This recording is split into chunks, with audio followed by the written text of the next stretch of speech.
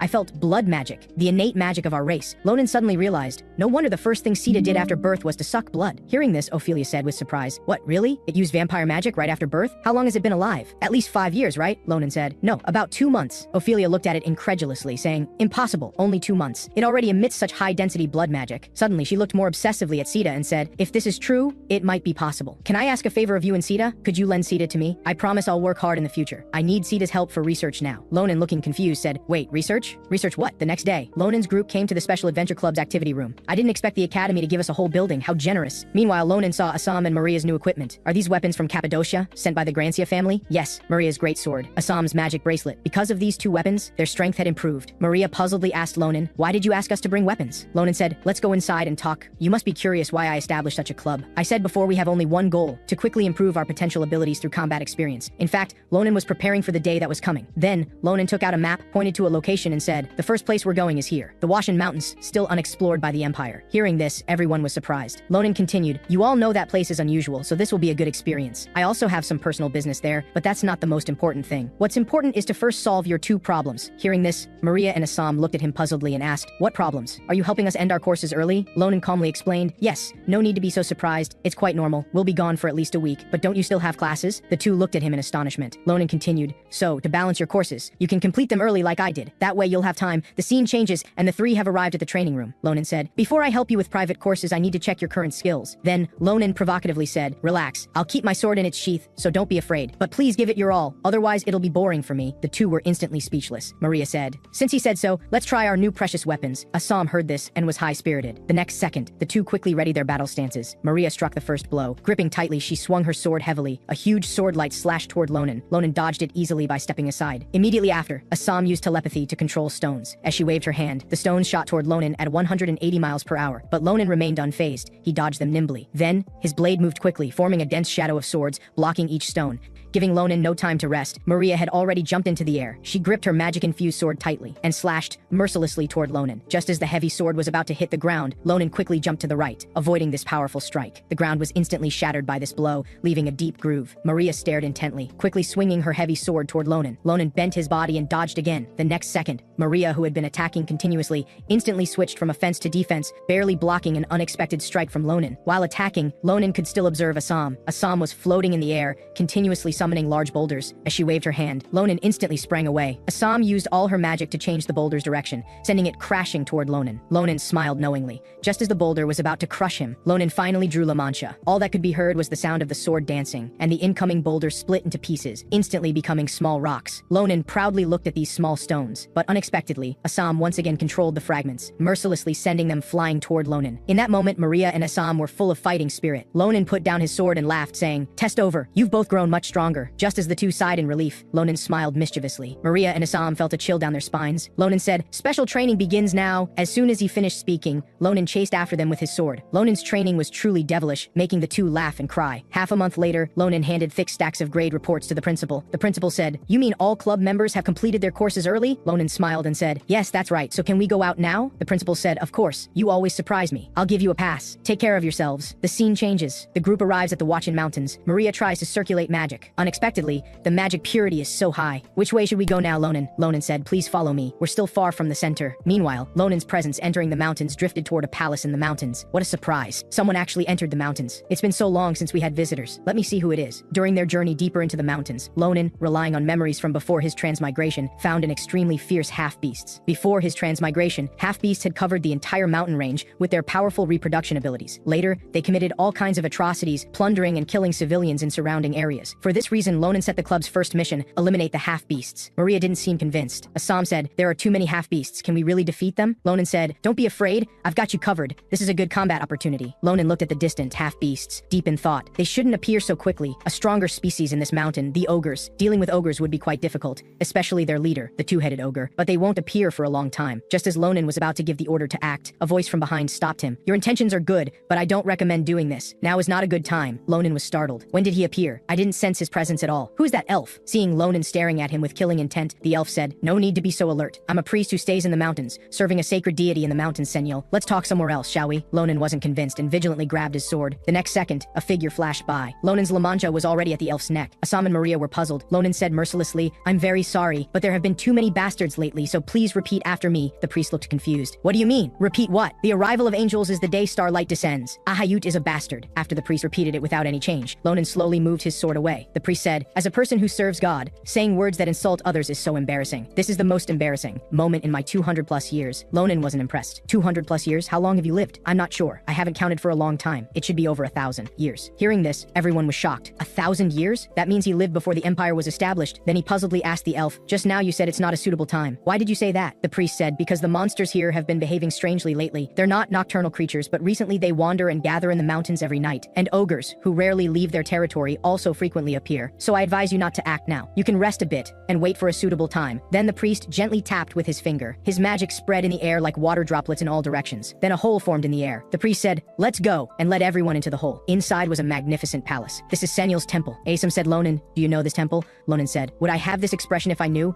It seems this elf is not simple." Ronan's group, led by the priest, came to a stone in the palace. Ronan puzzledly said, "Is the deity you serve this simple stone?" The priest said, "Simple? This stone has its own meaning. You would find its story tedious. Now please put down your luggage and rest well. Our temple has many empty rooms. Feel free to ask if you need anything." Hearing this, Maria seemed to remember something. She said, "Ronan, didn't you come to find something?" Ronan asked, "Do you know the dwelling place of the curse eye?" The priest said, "You mean the curse eye? Why are you looking for that monster? Do you have a curse on you?" Ronan was startled. He asked, "How did you know?" The priest said, "I see I was right, because there are strange and dangerous echoes around you. Ronan, can you give me some time? I want to talk with you." The scene changes and the two are sitting leisurely in a pavilion. The priest said, "When I first saw you, I guessed you weren't an ordinary student." Ronan was puzzled by why he asked this. Then Ronan grabbed La Mancha beside him. "Is this guy really not related to those bastards? But I can't see dirty magic power on him." And after mentioning a Hayut, he didn't change. At this time, the priest handed over a brewed tea and said, "Have some tea. It will help your body." Ronan looked at the hot tea. He didn't put anything strange in it, did he? As Ronan hesitated, a tea fragrance wafted out. This fragrance, Ronan had never smelled it before. Suddenly, Ronan's eyes widened. What's with this active magic flow? At the same time, the priest smiled at him and said, "How do you find the tea? Don't you like it?" After the priest drank the tea, Ronan also took a small sip. The moment he drank it, his eyes became brighter. He could see the magic around him more clearly. Ronan looked at the tea in his hand in amazement. The principal said, "This is a herb from the Watchin Mountains that can enhance magic affinity, making you more clearly sense magic. But logically, since you're cursed, you shouldn't see the effect so quickly. However, I'll package it for you later. Regular consumption can suppress part of the curse, so please don't use the curse eye to remove the curse anymore. Although it can remove part of the curse, it also takes away part of the target's life essence. Repeated use will threaten life. Don't tell me you're using it knowing it's its side effects. Ronan said, I didn't know at all. I just wanted to remove the curse as soon as possible. Subsequently, the priest advised Ronan. Meanwhile, Ronan recalled that the professor had said the same thing. Even knowing they were all helping him, ever since meeting that man, he seemed to have become very impatient. Before catching that bastard, he still needed to stay alive and be careful. Speaking of which, who exactly is this elf? He didn't seem to have seen him before his transmigration. Somehow he gave Ronan a familiar feeling. After thinking for a moment, Ronan slowly picked up the teacup and said, I was too hasty. Because lately, many crazy bastards have been doing dark and dirty things. They're waiting for the stars to come. Hearing this, the priest remained silent. His expression became solemn. The scene changes to the palace under the night sky. The priest stared blankly at the stone, thinking, if what Ronan said is true, then those bastards must be planning an evil plot. It could be a huge disaster. Innocent people will be involved. Should I stand by again this time, or is the arrival of that child your answer to me? What should I do? While the priest was still deep in thought, the sound of footsteps caught his attention. Ronan had already come behind him. The priest said, not asleep yet, Ronan? Not used to the beds here? Ronan said, no, I just wanted some water.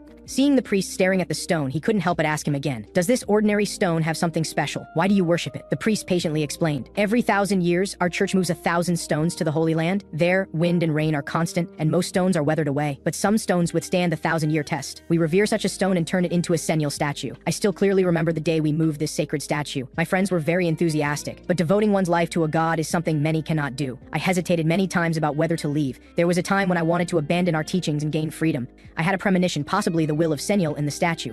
I vaguely heard him asking me to stay, saying this would save the world. As if destined, something only I could do. I couldn't give up. Ronan seemed to see Andesan's shadow in him. I feel that moment is getting closer and closer. The next day, seeing the gradually acclimating Assam and others, Ronan had put last night's conversation out of his mind. After drinking the tea here, Assam and the others all enhanced their magic affinity. Later, Ronan traveled throughout the mountain range with the priest to search for medicinal herbs. Looking at the kindly smiling priest, the questions in Ronan's heart still remained unanswered. The first time he met us, he was so kind to us, and during these days staying here, he has been very caring toward us. The more I look at him, the more I think he's a strange elf. Several days later, when Ronan and his team had recovered and were preparing to go fight the orcs, the priest worriedly said, I haven't found out why the monsters have become strange. Are you really going? Ronan smiled and said, don't worry, they've just become strange, not stronger. Besides, these people are strong enough to handle it, so don't worry. Most importantly, our time is running out, and we must return to the academy to study soon. The priest could only sigh helplessly. After speaking, he gathered magic in his hands. The next second, countless light motes floated into the air. The priest said, I've cast a barrier entering spell on you. With it, you can freely enter and exit the palace. If any danger occurs, don't hesitate, come back immediately. You must not let your guard down. The forest is full of dangers everywhere. Meanwhile, deep in the mountain range, a mysterious female elf seemed to be searching for something. This is becoming troublesome. Who would have thought he'd be so hard to find? As expected, I can't easily lure him out. Could you be with those stupid monsters? Well, if that's the case, then I'll have to meet you in person. Sarante. When Lonan's team arrived at the orc tribe, they first carefully observed them from high ground. The orcs were happily dividing the gold and silver jewelry they had plundered. Taking advantage of their relaxed defenses, Ronan gave the order to act. Everyone had already prepared for battle. Let's kill them all! Just as the orcs were proudly showing off the necklaces they had stolen, Assam cast a telekinetic magic. Then Maria and her companion landed safely. Both sides were poised and ready. The next second, before two orcs could react, they were instantly cut in half. Following that, amid flashing blades, several orcs had already been dismembered. Seeing the fallen orcs, the remaining orcs roared in anger. In an instant, they angrily rushed toward the two people. Suddenly, several rocks flew toward the charging orcs. The orcs who were hit fell to the ground. The next second, even faster rocks killed the orcs who hadn't yet reacted. It was Assam using telekinetic magic to control the rocks. Ronan beside her couldn't help but admire how precisely she controlled them. The orcs then realized it was the two people in midair who were responsible. Ronan encouraged Assam, saying, do something stronger, eliminate them all. The timid Assam then waved her hand, and the rocks in the sky instantly bombarded the orcs. The orcs were battered and scattered. A moment later, the orc tribe had been completely wiped out. After the dust settled, Ronan's team came down to clear the battlefield. Looking at the corpses strewn everywhere, Assam was about to cry, I killed so many, will I be punished by heaven? Ronan smiled and comforted her. Don't worry, we'll be punished together. Ross even gave her a thumbs up. Assam didn't know whether to laugh or cry, so I'll still be punished after all? Suddenly, Sita poked Ronan's face with her palm, then turned to point toward a tree below. Everyone looked and saw someone tied to a tree. Looking closely, it was a beautiful elf covered in wounds. Ronan and his team ran over, quickly untied her, then asked Sita to cast healing magic. Afterward, the elf slowly opened her eyes. After seeing Ronan and the others clearly, she showed a surprised expression and said, who are you? But the next second, she suddenly coughed up blood. Ronan hurriedly went to support her. Can't even Sita heal her injuries? The elf asked, judging from the magic surrounding you. Did you just come from the temple? As soon as she finished speaking, she quickly grabbed Ronan's shoulder, desperately begging him to take her to see that person. Then, with a fearful expression, she said, those people are coming. If this message isn't delivered to him in time, he'll be in danger. Before she could finish, she had already collapsed on the ground. The scene changes appears, Sarante is wiping a large stone. Behind him, a foot steps in. Ronan, carrying the female elf on his back, hurriedly shouts, Sarante! Sarante looks at him in surprise and says, why have you returned so quickly? What happened? Ronan says, she's a female elf we rescued from the orc tribe. She wants to see you. Sarante looks at her incredulously. An elf? Wants to see me? Looking at the badly wounded female elf, Sarante reaches out to cast a spell on her saying, Ronan, please tell me the details. The scene changes. Maria and the others remain at the orc tribe searching around to see if there are any more captives. But they find none and are about to return to the temple when Assam stares at the fallen orcs. Maria says, have you found something, cutie? Assam explains, these orcs are a bit strange. There's a hidden double magic on their foreheads, something I've never seen before. But what kind of magic is this? These magic circles. Just then, Ronan arrives carrying the wounded female elf. Sarante quickly takes her to a room for treatment. A moment later, Sarante smiles and says, she's all right now. Ronan breathes a sigh of relief. Just now, healing magic had no effect on her.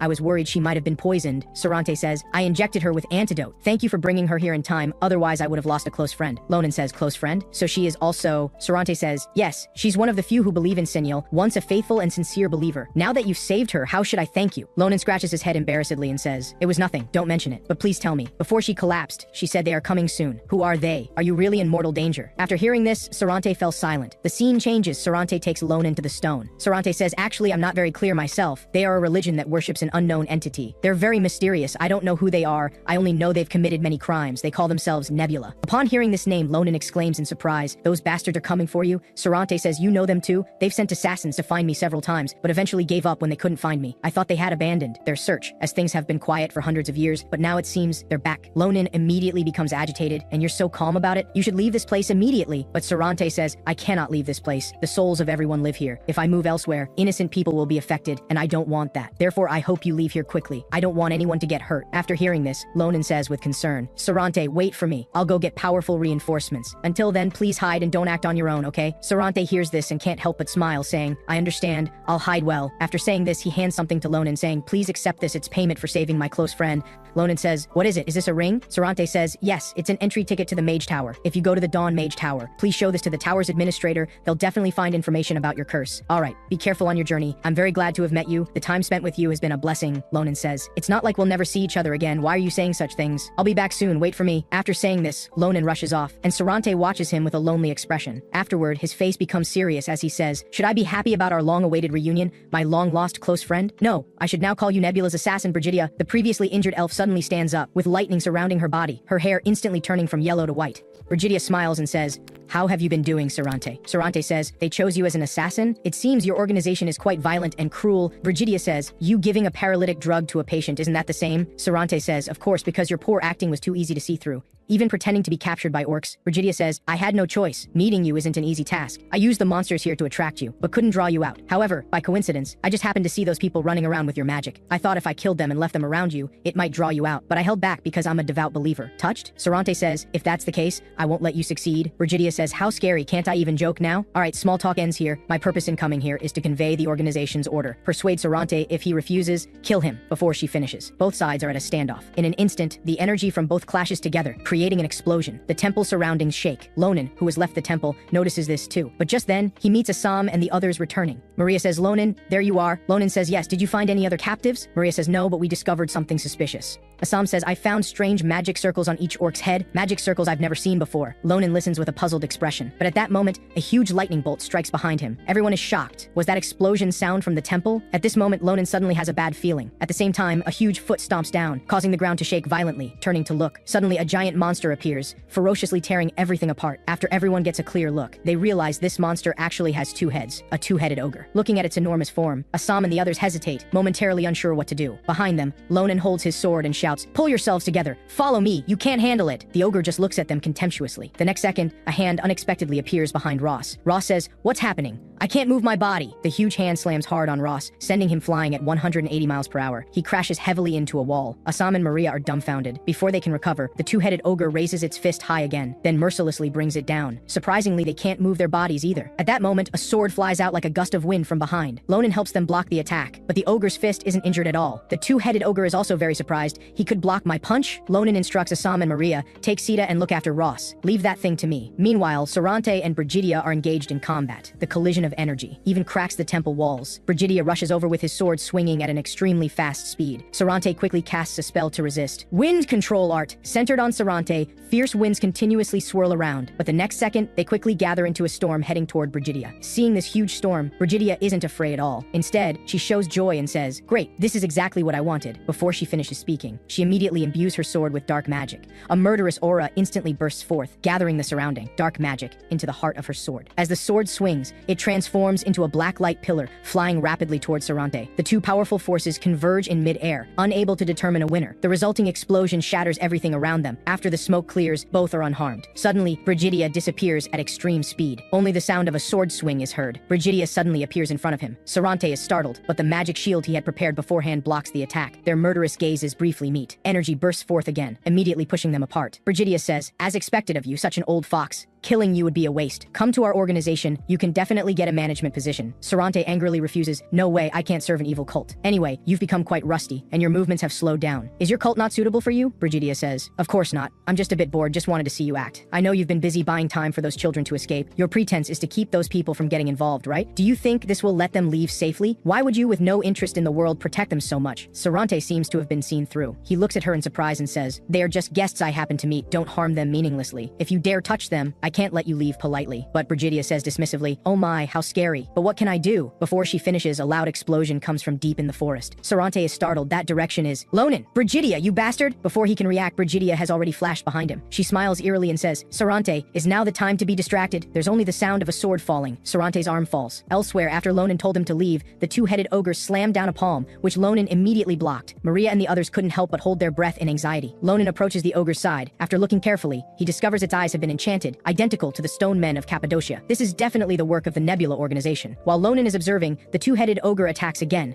forcing Ronan to quickly retreat and dodge. He then immediately launches an attack. He leaps into the air, grips Romancha tightly, then swings toward the center of its body, followed by several more sword strikes, but the ogre's skin is hardened, preventing fatal damage. Damn, still as hard as before. This strike also angers it. Before Ronan can land, the two-headed ogre is already swinging its fist at full force toward him. By the time he reacts, the fist is already in front of his face, but he manages to block it with his sword. However, the massive recoil quickly pushes him back. To avoid being thrown far away, he can only thrust his sword into the ground, but is still pushed back several meters. His sword-holding hand continues to tremble. Damn, its strength is just as great as before. Seeing that Ronan hasn't fallen, the two-headed ogre pulls up a tree with its left hand, grabs an ogre with its right hand, then throws them both. But Ronan shows no tension. He sets his face grimly, glances at the fallen Ross, and says, "You've done something you shouldn't have, hurting my friend right in front of me. Bastard, you're dead." Just as the tree flies to his face, Ronan quickly swings his sword, instantly cutting the tree in half. Then he uses the halve tree as a platform, darting back and forth among the trees, finally appearing above the two-headed ogre with lightning speed. Ronan grips his sword hilt, gathering power. "The reason I couldn't defeat you quickly before crossing over was because I had no weapon, no techniques. Now it's different. I have Romancha and Professor Nabiros' techniques." In an instant, the energy around Ronan quickly gathers in his sword. Rotating blade, Romancha spins rapidly, generating cutting force, passing through the two-headed ogre at extreme speed. The moment Ronan lands, he slowly sheathes his sword. The two-headed ogre is puzzled, wondering how he passed through. As Ronan closes his sword, its body instantly shatters into pieces. A confident man never looks back. That took a bit too long. Ronan slowly walks toward Assam's group and says, "How's Ross? Is he okay? Don't worry, we've already done first aid, but he still needs proper examination." Seeing that Ross has no major injuries, Ronan breathes a sigh of relief. Ronan says, "Then you continue treating him here." Assam says, "Ronan, what about you?" Ronan says, "I'm going back to the temple to see what's happening." When Ronan reaches the temple, he is immediately shocked by the scene before him. Before he left, the temple was still magnificent and sacred. How could it be completely destroyed in the blink of an eye? What happened? I wasn't gone that long. At the same time, Ronan senses footsteps behind him. Looking back, Sarante is pale, breathing heavily, and has lost an arm. Yet he actually smiles and says, "It seems you're safe. I'm sorry, I should have come to save you immediately." Sarante walks over unsteadily, and Ronan immediately runs to support him. Ronan says, "What happened?" Sarante says, "I'm fine, don't worry, you need to leave here quickly." Before he finishes, suddenly a black shadow pierces Sarante's center. Sarante spits out a mouthful of blood. Then, a figure rapidly approaches from behind Ronan. Looking back, a female elf wielding a sword leaps down. She smirks at Sarante and says, "Is this how you treat an old friend? I didn't expect that with one arm cut off. You could still cast such a powerful killing move, almost taking my life. Too bad I've received the blessing of the stars, so you can't kill me." Sarante grits his teeth upon hearing this. Then, the female elf teasingly says to Ronan, "I didn't expect you to survive the two-headed ogre. Impressive." Ronan glares at her angrily and asks, "Who are you?" Brigidia says, "Oh my, how forgetful of me. You haven't seen this face yet. Let me greet you again. Thank you for saving me." After saying this, Brigidia disguises herself as the injured elf again. Seeing this, Ronan realizes. He says, "You're the elf who was captured by the orcs? I really appreciate you. Thanks to you, I could pass through the barrier to the temple. As a reward, I'll make your death quick." With that, Brigidia unleashes a powerful aura. Two black energy streams surge forth like floods, then transform into several shadow blades flying toward Ronan. After the smoke clears, only a large crater remained on the ground. Brigidia says, interesting, you actually dodged it. Ronan ignores her. He looks gravely at the injured Sarante. He says, Sita, help heal Sarante. You must save him. Sita immediately casts healing magic to treat him. Meanwhile, Ronan slowly walks over and says, you bastards not only destroy the Empire's blacksmith shop, but also sent spies to monitor the Empire,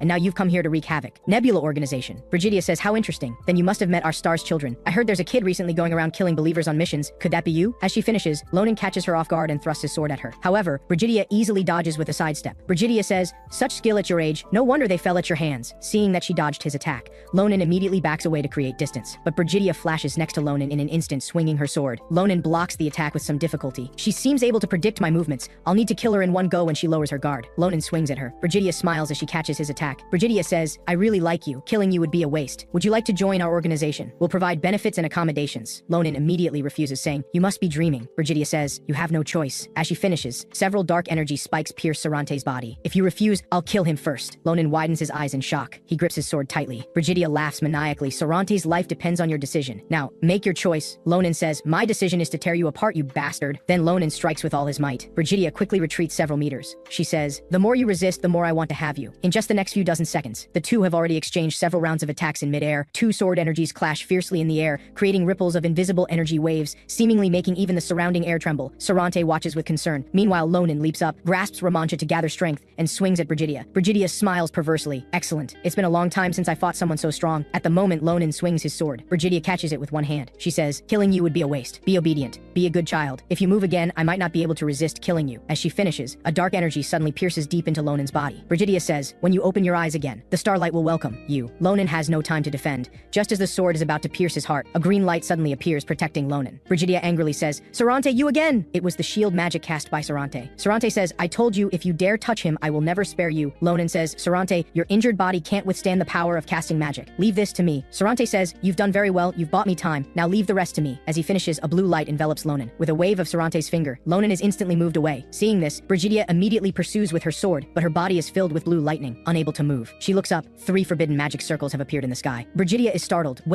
How can you with so many wounds still? Sarante says, Brigidia, our relationship ends here. Goodbye, my former sister. Then, a huge blue lightning bolt strikes down. The lightning struck Brigidia screams in pain. Ronan watches in disbelief. Despite Brigidia's painful screams, Sarante shows no mercy. Instead, he intensifies the lightning's power. Sarante says, I must kill her at all costs, even if I burn up all my magic and life force. The suffering Brigidia becomes extremely angry. Sarante, you stone-worshipping fool. How dare you, how dare you? As she finishes, Brigidia instantly erupts with a powerful dark aura and walks forward. She says, I am the chosen apostle of the stars. As long as he grants us the blessing of the stars, no one dares block our path forward. There's no need to pacify someone like you anymore. So just die now. Sita immediately flies in front of Sarante to protect him. Seeing that Brigidia hasn't fallen, Sarante uses telepathy magic to tell Ronan, can you hear me, Ronan? There's no time, I'll be direct. Her star blessing seems to resist my magic attacks, but she's heavily injured and moving slowly. I'll keep her busy, you take the chance to leave quickly. Ronan recalls that the giant before his crossing also had this ability, then says, who allowed you to say goodbye? As he finishes, sword energy suddenly flies toward Brigidia. Brigidia hurriedly blocks it. Sarante is startled and looks back to see Ronan still in place. Ronan says, don't think about giving up, Sarante, it's not over yet. What you don't know is that I've never run away before or now. So please trust me this once. Both turn to look at the roaring Ronan. Brigidia waves her hand and says, seems I was too gentle earlier. Die now. Several dark sword blades rush toward him like a tide.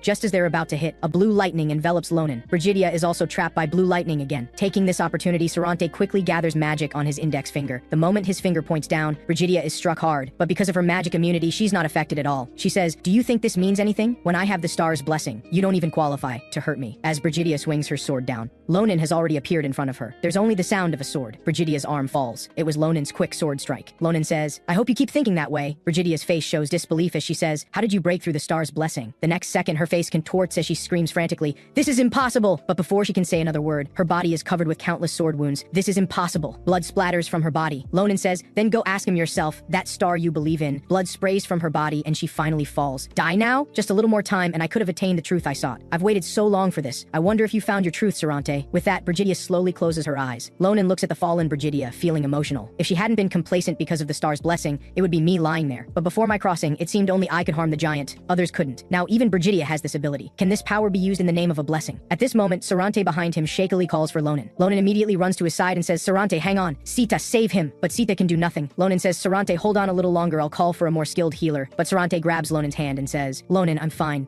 I'm sorry, I beg you one last favor. A moment later, Sarante slowly leans against the sacred stone, his body continuously coughing. The next second, he coughs up blood. I'm sorry you have to see me like this. Ronan blames himself. I'm really sorry. If it weren't for me, none of this would have happened. But Sarante interrupts him. Don't say that. It was only a matter of time. It's not anyone's fault. Ronan, this will be a long and difficult battle. You may lose much in the future. I'm sorry to say this, but please never give up. I believe you can do it. Ronan looks at him sadly. Suddenly, the sacred stone behind Sarante emits light. Then, centered on Sarante, a dazzling light also shines forth. After the light dissipates, Sarante's body slowly turns to stone. But Sarante smiles and says, "Thank you, Ronan, for helping me find the truth. I will stay with the god Seniel, forever by your side, watching over you." As he finishes, Sarante transforms into an oval stone. Ronan watches silently. At this moment, the cloudy sky gradually clears, revealing a ray of sunlight. Rest in peace, Sarante. Afterward, Ronan prayed for Sarante and then left this place, returning to the academy. The scene shifts to the principal's office. The principal looks at the adventure summary submitted by Ronan. He says, "Your club's adventure activities are really dangerous. I'll have to think carefully before letting you go out next time." Ronan quickly explains, "It was all because of that crazy woman. Next time won't be so bad, so please don't ban our club activities." The principal says, "You suffered such serious injuries, and you witnessed Salon's death. Are you really okay, Ronan?" Hearing this, Ronan clenched his fist. Then he said, "Saying I'm fine would definitely be lying to you. But if I became depressed, I think he would be even sadder. So don't worry about me. Thank you for your concern." Seeing this, the principal didn't pursue it further. "All right, I understand. That puts my mind at ease. You eliminated the orcs and defeated a criminal. I can't punish students who accomplish such great things. But can you promise me that if you encounter that organization again, you won't do anything rash? I can't let my students take such big risks." Ronan immediately agreed. "Of course, I promise. If there's nothing else, I'll go now. I'll come see you before our next adventure." As Ronan hurried away, the principal hesitated for a moment, wanting to give some advice. Ronan hadn't been attending classes lately, so he probably hadn't heard. The scene shifts to the club building. Ronan had intended to supervise their training, but it was empty. Assam and the others weren't there. However, a familiar figure was sitting formally. Ronan said, "Why are you here, Shulafin?" Shulafin turned to look at Ronan with a serious expression. "Finally, you're here.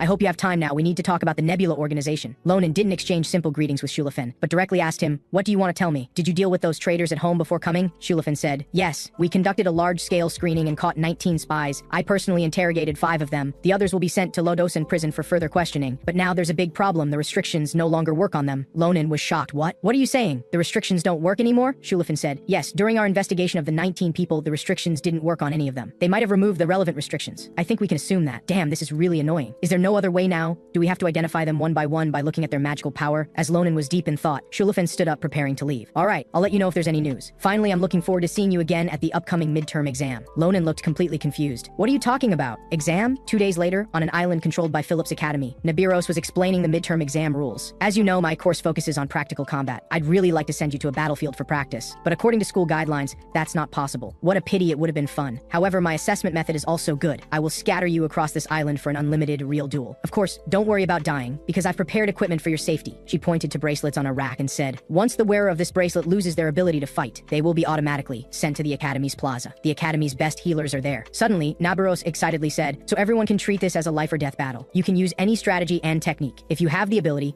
go all out." Ronan was startled to see Nabiros so excited for the first time. "Next, I'll call names to come get bracelets. When you put on the bracelet, you'll be teleported to a fixed coordinate. First, Andershan." Ronan watched Andershan walk out slowly, feeling somewhat worried. Others were discussing among themselves. "Andershan? She's just an odd jobber. She usually attends classes with me and now she's taking the exam with us too? That's good. With a fool like her, we won't be in last place." Hearing this, Ronan was furious, but he thought, with the Grand Commander's current strength in the assessment, she would only be beaten badly. So for the Grand Commander, the best decision is... The next second, when Andershan put on the bracelet, she was immediately teleported away. Then everyone was teleported out. Ronan was also teleported to somewhere on the island. He first looked around and found no one else nearby. Was I transported to a place with just me? Am I that lucky? Is it really as I wished? Then Ronan gave a cold laugh and said, "Stop hiding, come out, senior. You seem very nervous. Damn, why did I meet this monster right at the start?" The next second, the student hiding behind the tree immediately jumped into the air, swinging a large axe fiercely towards Ronan's head. After the smoke cleared, a long sword was at his neck. Ronan said, "You're going too far. Is this how you treat your junior classmates? As your junior, this makes me a bit unhappy. It seems that you people who were teleported to the same place have formed a temporary alliance. Maybe because this is Phillips, so your ability to handle various situations is not bad, but..." Before he finished speaking, Ronan threw a stone at extremely high speed. The long-haired man in the tree was hit before he could react, falling hard to the ground. "This isn't your best strategy." Seeing this, the black-haired leader immediately shouted, "The ambush failed! Everyone prepare for battle. Even if he's a monster, he's still alone. We have the advantage in numbers." In an instant, all those hiding revealed themselves, then rushed desperately towards Ronan. A moment later, Ronan slowly sheathed his sword and said, "As expected of second-year students, it still took some time." Just then, movement ahead caught Ronan's attention. 3 male students had surrounded a battered female student. One boy said, "I didn't expect you to hold out so long. The game should end now. You should give up."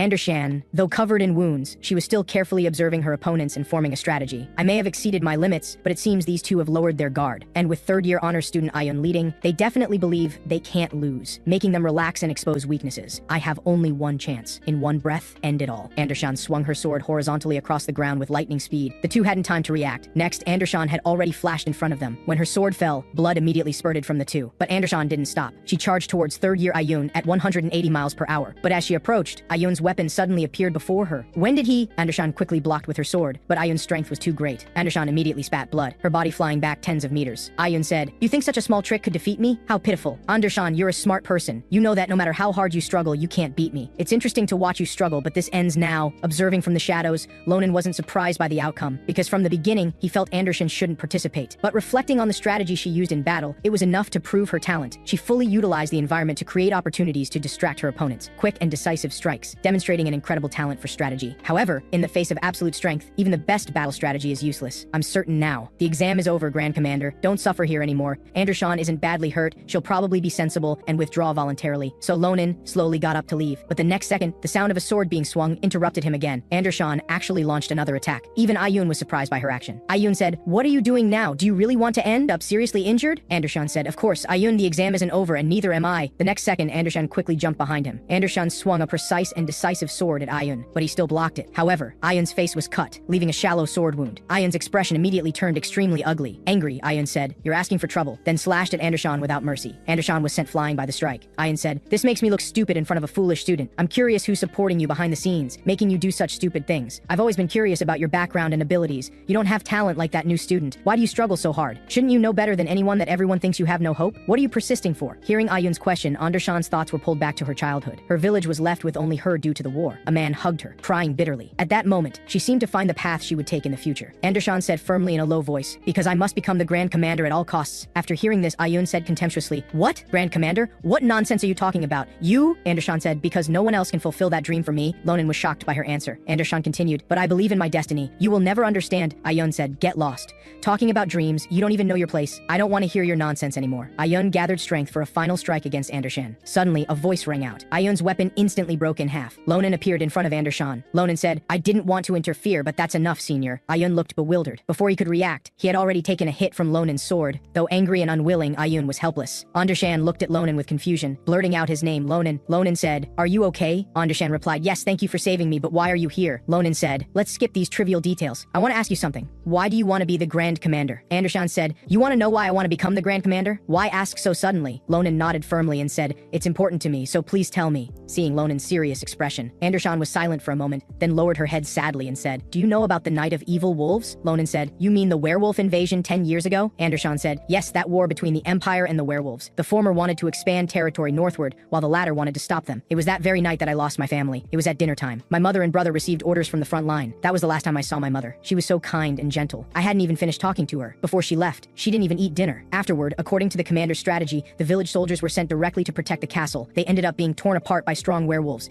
It was simply sending them to their deaths with absolutely no strategy to speak of, without knowing the disparity in strength. Having no strategy led to a tragedy. Ronan, you should know that shortly after that, the Empire and werewolves negotiated a ceasefire. Eventually, the Empire agreed to give land to the werewolves, and the werewolves joined the Empire's army. While my village was destroyed and my family sacrificed, all I got was a useless tombstone. Although they nobly sacrificed for the Empire, I couldn't accept it. Watching disabled warriors ask why they had to die, I instantly felt immense anger, because none of them had to die. If there had been peaceful negotiations from the start, if they had used geographical advantages, if there had been an excellent Grand Commander. At this point, Anderson choked up. "I can't bear this fact. I want to become the Grand Commander so there won't be any more needless sacrifices. I will become a perfect commander. Then no one will need to build tombstones for those who should have lived." After hearing Anderson's passionate dream, Ronan just silently looked at her, creating an instantly awkward atmosphere. Ronan said, "Sorry for bringing up your bad memories, but it helped me understand something." Anderson asked, "Understand something?" Ronan didn't answer but fell into deep thought. It seems impossible to make her give up now, but this means he can no longer just be a bystander watching her get killed. He can't bear that painful feeling anymore. As the two were lost in thought, a cold wind blew from the nearby forest. Looking back, it was a huge storm. Ronan said, "Looks like he's here. There's not much time, so I'll be direct. Do you know about shadow magic?" Anderson said, "Shadow magic? What's that?" Ronan said, "The conditions to awaken it are tricky, but once you meet these conditions, you'll quickly become stronger. I know someone who reminds me of you, so I think you can use it too. I'll help you awaken it later, okay?" Anderson said, "Wait, why are you suddenly saying this?" Ronan grabbed Anderson's shoulder with one hand, smiling at her. "Don't worry, I'll support you fully. Let's work hard together." Anderson was touched that Ronan had taken her to heart, emotionally oceans rushing in. But the next second, Ronan suddenly pushed Andesan off the cliff. Andesan looked completely bewildered. Ronan said, "That's enough for today. Third place isn't bad. I'll come see you as soon as I get back." Watching Andesan being teleported away, Ronan felt relieved. Ronan said, "So now, it's just us left." A person walked over slowly. It was Shulafin. Ronan looked at him provocatively and said, "Why are you everywhere? It seems you've dealt with all the opponents on your way." Shulafin said, "Yes, there's only you and me left on this island. No need to say more, let's fight." Both quickly gripped their swords. "Give it your all. Let's see who is the Academy's." The next second, the two figures turned into lightning bolts charging at each other, the strongest pervert in the school. Meanwhile, Andesan, who was teleported back, lay quietly in the Academy plaza. Soon she woke up from her faint. Seeing her body intact, Andesan knew she'd been eliminated and teleported back. Recalling what Ronan said before pushing her, "You're already in third place. This means the remaining two must be those two." People around her were gathered in front of a huge screen watching. The screen was broadcasting the duel between Ronan and Shulafin. A powerful sword aura blocked a huge storm. After the dust settled, two figures flew by rapidly. Facing the powerful storm sword, Ronan changed his strategy, avoiding its sharpness first, but Shulafin pursued relentlessly. While chasing, he again imbued his sword with even more powerful storm magic, then swung mercilessly toward Ronan. At this moment, two huge storms appeared behind Ronan. This madman actually split the storm sword in two to deploy. Getting hit would be fatal, but its power is dispersed. The next second, Ronan charged toward the storm at 180 miles per hour. Swinging his sword at the two storms, the sword style was exactly Nabiros' technique. The two storms were actually cut with a vertical small opening, and the storm's power had leveled the rocks on both sides. I still can't cut through it. If he increases his storm power to the limit, I might not be able to win. What happened to this guy? Compared to when we caught Dalen together, his storm sword is more exquisite, and before, his speed was much slower than mine, but now it's almost as fast. This madman is stronger than he was at the same period before I crossed over. Shulafin was also surprised by Lonan's performance. Although I haven't unleashed the full power of the storm sword, he actually chose to block it head on, so he can cut off magic power. Not to mention he can use the coach's sword technique so perfectly. Although I'm stronger in techniques, I've reached my limit in increasing speed. I need to end this quickly. Ronan knew that with Shulafin's growth rate, once he adapted to his fighting style, he would have no way to win. He couldn't drag it out any longer. Both tightly gripped their sword hilts. The next second, Shulafin suddenly gave an eye signal. His and Lonan's figures immediately disappeared from their spots. Only flashes of blades could be seen in the air. As the two landed, Ronan bounced out again, charging towards Shulafin at extreme speed. Seeing this, Shulafin gathered several storms into his sword. When he swung at Ronan, it formed a huge, long storm. Ronan broke into a cold sweat, disappearing into the storm. After the smoke cleared, the ground was left with a huge storm track, but Shulafin knew Ronan hadn't been defeated, so you have no choice but to avoid the storm sword,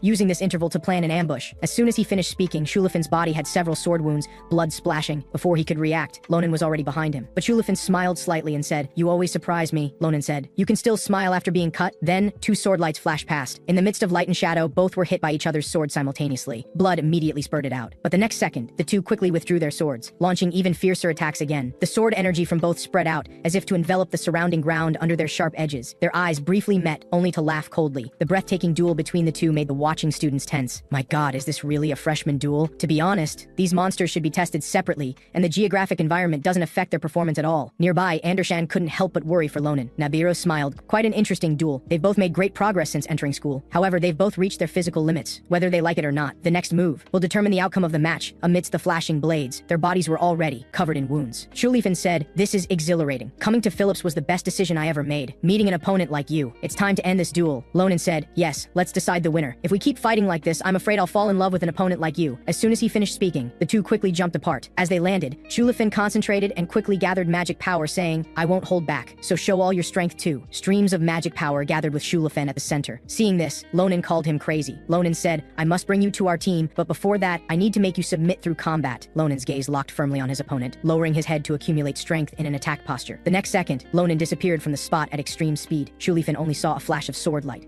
Ronan had already leaped behind him. Shulafin was stunned. No way. He's injured but got even faster? In his shock, he looked back. Ronan attacked again, dozens of sword shadows forming a net of heaven and earth. Shulafin smiled bitterly. Now, I don't have the energy to keep up with his speed, but if he's going this fast, the burden on his body must be very heavy. Hasn't he thought about the consequences? Thinking this, Shulafin tightly gripped his sword, frantically thrusting it into the ground, completely ignoring Ronan's attack. When the sword entered the ground, it released powerful energy. Ronan immediately swung his sword to block. What a madman. I thought I could win with speed. Didn't expect he would release magic blade right in front of himself. With his injuries, he can't precisely control his magic power, so he must also be damaged by his own attack. Does he want to win that badly? But so do I. I don't want to dodge anymore. We're both at our limits. We can't delay anymore. I need to get close to him immediately. At this moment, Ronan rushed up like a madman, decisively and quickly giving Shulafin a sword strike. But Shulafin laughed coldly, saying, "I knew you would do this. You met my expectations." Then intense storms gathered on Shulafin's sword. Ronan was startled. "I put everything I have into it." With Shulafin as the center of the storm, several storms quickly gathered to form a huge storm vortex. Storm sword! The next second, a lightning bolt fell from the sky. Then, the sword momentum became as fierce as a rainstorm, forming a devastating storm sweeping the surroundings. In an instant, the earth shook and mountains moved. Sword energy like a rainstorm from the sky bombarded Ronan. After the smoke cleared, both had dozens of sword wounds on their bodies, blood immediately spurting out, but Ronan could still stand up. He immediately jumped into the air. "Madman, if you want to die, don't drag me along. The damage from his storm sword is enough to threaten his own life. When it comes to swordsmanship, he's truly insane. This is you, Shulafin. I also think coming to Phillips was my best decision, but in a duel between us two, you would definitely lose." As soon as he finished speaking, after unlocking the first taboo, Ronan actually attached a small amount of magic to La Mancha, then launched a final attack against Shulafin. Shulafin struggled to grip his sword. This tense moment left everyone watching dumbfounded. Finally, the match was about to end. At this moment, both used every ounce of strength they had left, fighting with all their might. Shulafin fought desperately. The clash between the two created an explosion. After the smoke cleared, both were still standing. Both bodies were covered in wounds. Shulafin slowly said, "Nothing left." As soon as he finished speaking, Shulafin slowly fell down. Ronan said, "Seems you collapsed first, which means I won." Before Ronan could finish, he also slowly fell down. After both collapsed, neither got up again. All the spectators held their breath, hearts racing with excitement. The next second, cheers erupted throughout the plaza.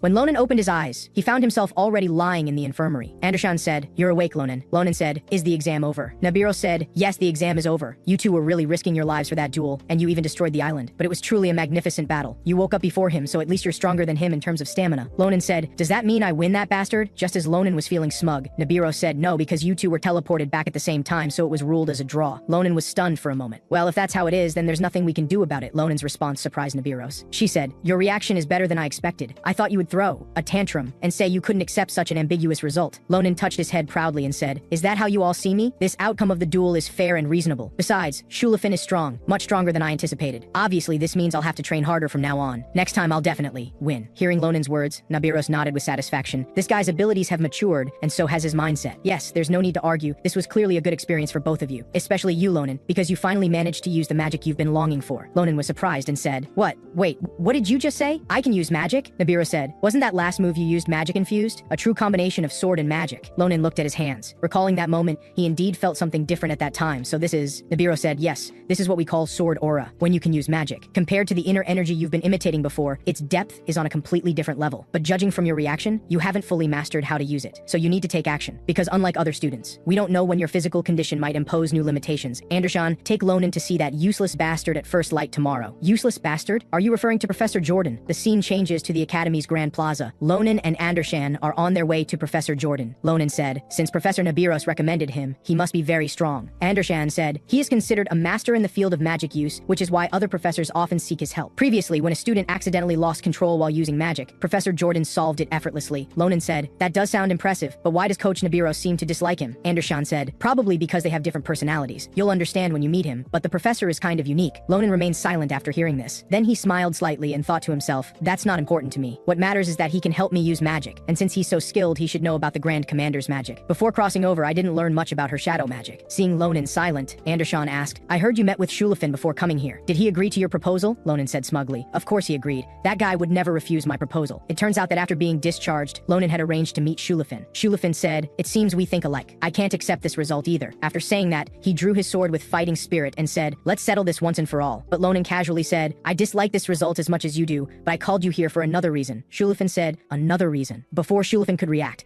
Ronan immediately took out a piece of paper. He said, "Join my club." Shulafin said exasperatedly, "What? This is the reason? You want me to join the club of the enemy who defeated me? How absurd! I refuse. If you keep talking nonsense, I'm leaving." Ronan fell silent, but he immediately grinned wickedly and said, "Club members are planning a fun housewarming celebration, and she happens to be moving in too, my sister Eli." When Shulafin heard this name, he became as excited as if he'd been injected with adrenaline. He said, "What did you just say? Eli is moving there? Tell me more details. Where? Is it a safe place? Have you arranged guards for her?" Seeing Shulafin so anxious, Ronan refused to tell him. Ronan said, "I won't tell you. Why should I tell someone who's not in my club? If you join now, I will." Before he could finish, Shulafin waved his hand. Shulafin said, "The name is already signed. Do I meet the requirements now? Now I hope you can explain everything clearly." Thinking about Shulafin yesterday, Ronan was stunned and worried at the thought that one day he would become the Lord of Granzia. Suddenly, Andershan stopped walking, looked up and said, "All right, we're here. This is where Professor Jordan stays, Tower 41. Looking at this eerie castle, Ronan couldn't help but be surprised. This place looks really weird. Suddenly a voice sounded from behind. "Hey, you sword-carrying thug. Professor Jordan, Anderson said. Professor, because Ronan has always had difficulty using magic, Coach Nabiros told us to find you. Jordan said, she sent you here just because you can use magic power? You must be a very promising student. What do you think, Ronan? Ronan said, yeah, nice to meet. Before Ronan could finish, Jordan interrupted. How much have you prepared? I don't do charity. Work outside working hours must be paid. After saying this, he extended his hand to Ronan. So I know you must have money ready, right? Ronan said in shock. You want money now? Jordan said, yes, and by the way, it's at least 10 gold coins per hour. Ronan thought he was joking, but seeing his serious expression, he was 100% certain that he really wanted money. Ronan said, I don't have money now. Is there no other way? Jordan said, no, go make enough money and come back. Just as Jordan was about to leave, he sensed a familiar magic power from Ronan. He immediately stopped and said, there seems to be a way. Come with me, I'll make a deal with you. Ronan was stunned. This terrible guy is really terrible. What he didn't know was that it was the magic power emanating from the ring given to him by Sarante that attracted Jordan. When Ronan said it was from Sarante, Jordan led them in. Ronan looked at his barely furnished home and couldn't help but wonder if this was really the home of a paid professor. At the same time, he noticed that the moment the door closed, he could no longer hear sounds from outside because of the numerous magic arrays on the door. If he wasn't a professor, one would suspect he was a perverted murderer. As Ronan was still observing his surroundings, Jordan asked, may I see that item? Ronan handed over the ring and said, this is a precious item, so please be careful. Jordan said, don't worry, it's precious to me too. Jordan said, I can feel its magic is very pure, which must mean he spent at least 2,000 years learning all elemental magic. Ronan was shocked. He could tell all that? Jordan said, my condition is simple. Please allow me to extract a little magic from the magical ring. Ronan asked, extract magic power? Jordan said, yes, I've been working on an experiment for a long time, and I need the magic of a species that has lived and mastered magic for a long time. It seems you have a good relationship with him, for him to give you such a valuable gift. Ronan reflected on his moments with Sarante. Ronan said, yes, if you agree, I promise to help you with all my strength. Although it sounds good, I have one more condition. Help solve Andershan's problem too. Seeing Ronan bargaining, Jordan said unhappily, the magic power I need is very small, yet you're adding another condition. Ronan said, if you don't want to, that's fine. We can leave. Jordan said, that's too much. I didn't say that. In the end, Jordan agreed to Ronan's request. Jordan said, you even have talent in negotiation skills. Ronan said, thank you for the compliment. Jordan said, if that bad guy introduced you, then the matter must be urgent. He then pointed to a magic array and said, please stand on it. After Ronan stood on it, Jordan began to cast a spell to examine him. He said, it seems you haven't regained your magic sense for long. There's almost no trace of magic use in your body, which means you've never used magic before this. Ronan said, yes, I can only see it now, but I've never used it before. Someone cursed me. Jordan said, this is no ordinary curse. The source of magic power has just slightly opened and is now trying to close. I will guide my own magic to forcefully open it. You'll feel pain like a knife cutting your spine, but you can endure it, right? Ronan said, what are you going to do? The next second, painful screams echoed throughout the room. Oh my god, what the hell? Anderson was also scared and didn't know what to do. As Jordan cast his spell, his consciousness slowly penetrated into Ronan's magic source, gradually opening his source of magic power. Jordan said, the resistance is less than I expected, so it's opening well. If it continues like this, I think things will end quickly. Suddenly, a strong surge of red and black magic attacked. Jordan couldn't help but tremble. Streams of red and black magic were wrapping around him. As he looked up, he saw a pair of eyes full of killing intent staring at him. What is this? How can such a thing be in his body? The next second, his consciousness in Ronan's body was completely incinerated. Back to reality, he immediately stopped casting, but the red and black magic tried to wrap tightly around him. Jordan immediately cast a spell to repel it. As a result, he was thrown tens of meters away. Then he spat out a mouthful of fresh blood, but the bleeding wouldn't stop. Not only did the amount of bleeding increase dramatically, but his body was also convulsing. Ronan and Anderson hurried over to support him. Jordan immediately recited a spell, open. As soon as the words fell, the magic array on the ground emitted light. Ronan recalled that this magic was very similar to the one Elizabeth had cast before. The next second, a giant mouth swallowed them. At the moment it closed, Secret felt something unusual in the office. Jordan suddenly opened the door. What happened to him? At this time, Ronan and the others had already appeared in front of them. Seeing Jordan continually vomiting blood, Secret didn't bother with greetings and immediately went to check his condition. Jordan kept coughing up blood. Ronan was beside him, which made Secret wonder if it was related to Ronan's curse. Secret said, Ronan, did Jordan channel his magic into your body? Ronan said, yes. He said he could open the sealed magic source in my body. Secret said, I understand. I believe part of the curse in your body may have transferred to Jordan. This is an extremely evil curse that no one except you can easily deal with. Looking at Jordan's unstoppable bleeding, Secret broke into a cold sweat. At this rate, Jordan will die. Ronan awkwardly said, you're saying Professor Jordan will die because of my curse? Secret said, I mean, if he doesn't receive treatment soon, that could happen. Thank goodness the magic hasn't taken deep root yet. Ronan, prepare for battle. Ronan excitedly gripped his sword and said, so we're removing the curse now? Secret didn't respond but focused on casting a spell. The next second, a multi-eyed monster flew out of Jordan's body. Secret grabbed it and quickly threw it to Ronan. Ronan swiftly swung his sword. There was only the sound of the blade leaving its sheath, and the monster was already covered with several sword marks. When Ronan sheathed his sword, its body was completely sliced apart. Then it turned to dust. Anderson hurried over to check Jordan's injuries. Jordan said, thank you, Secret, you saved my life. Secret said, that's because you made a quick judgment. I told you before about a student with an extremely severe curse, one I've never seen before. Jordan said, damn, was that monster the curse? After dealing with the monster, Ronan immediately ran over to check on Jordan. Professor Jordan, are you all right now? now? Jordan said, yes, thank you. I've had a new experience. This is the first time I've seen such an absurd curse exist. Your life must be very twisted. Anyway, I kept my promise. Ronan looked on in disbelief. Jordan said, Secret, can you check Lonan's condition? Then Secret glanced at Ronan. How is this possible? Magic is flowing in Lonan's body. I really can't believe it. Although it's weak, the magic channels are flowing. Ronan, have you recently had someone remove the curse or fallen into a pit full of curse eyes? Ronan said, no, nothing like that. Secret said, for some unknown reason, the curse blocking your magic channels has weakened. At this moment, a strange power is eroding the curse,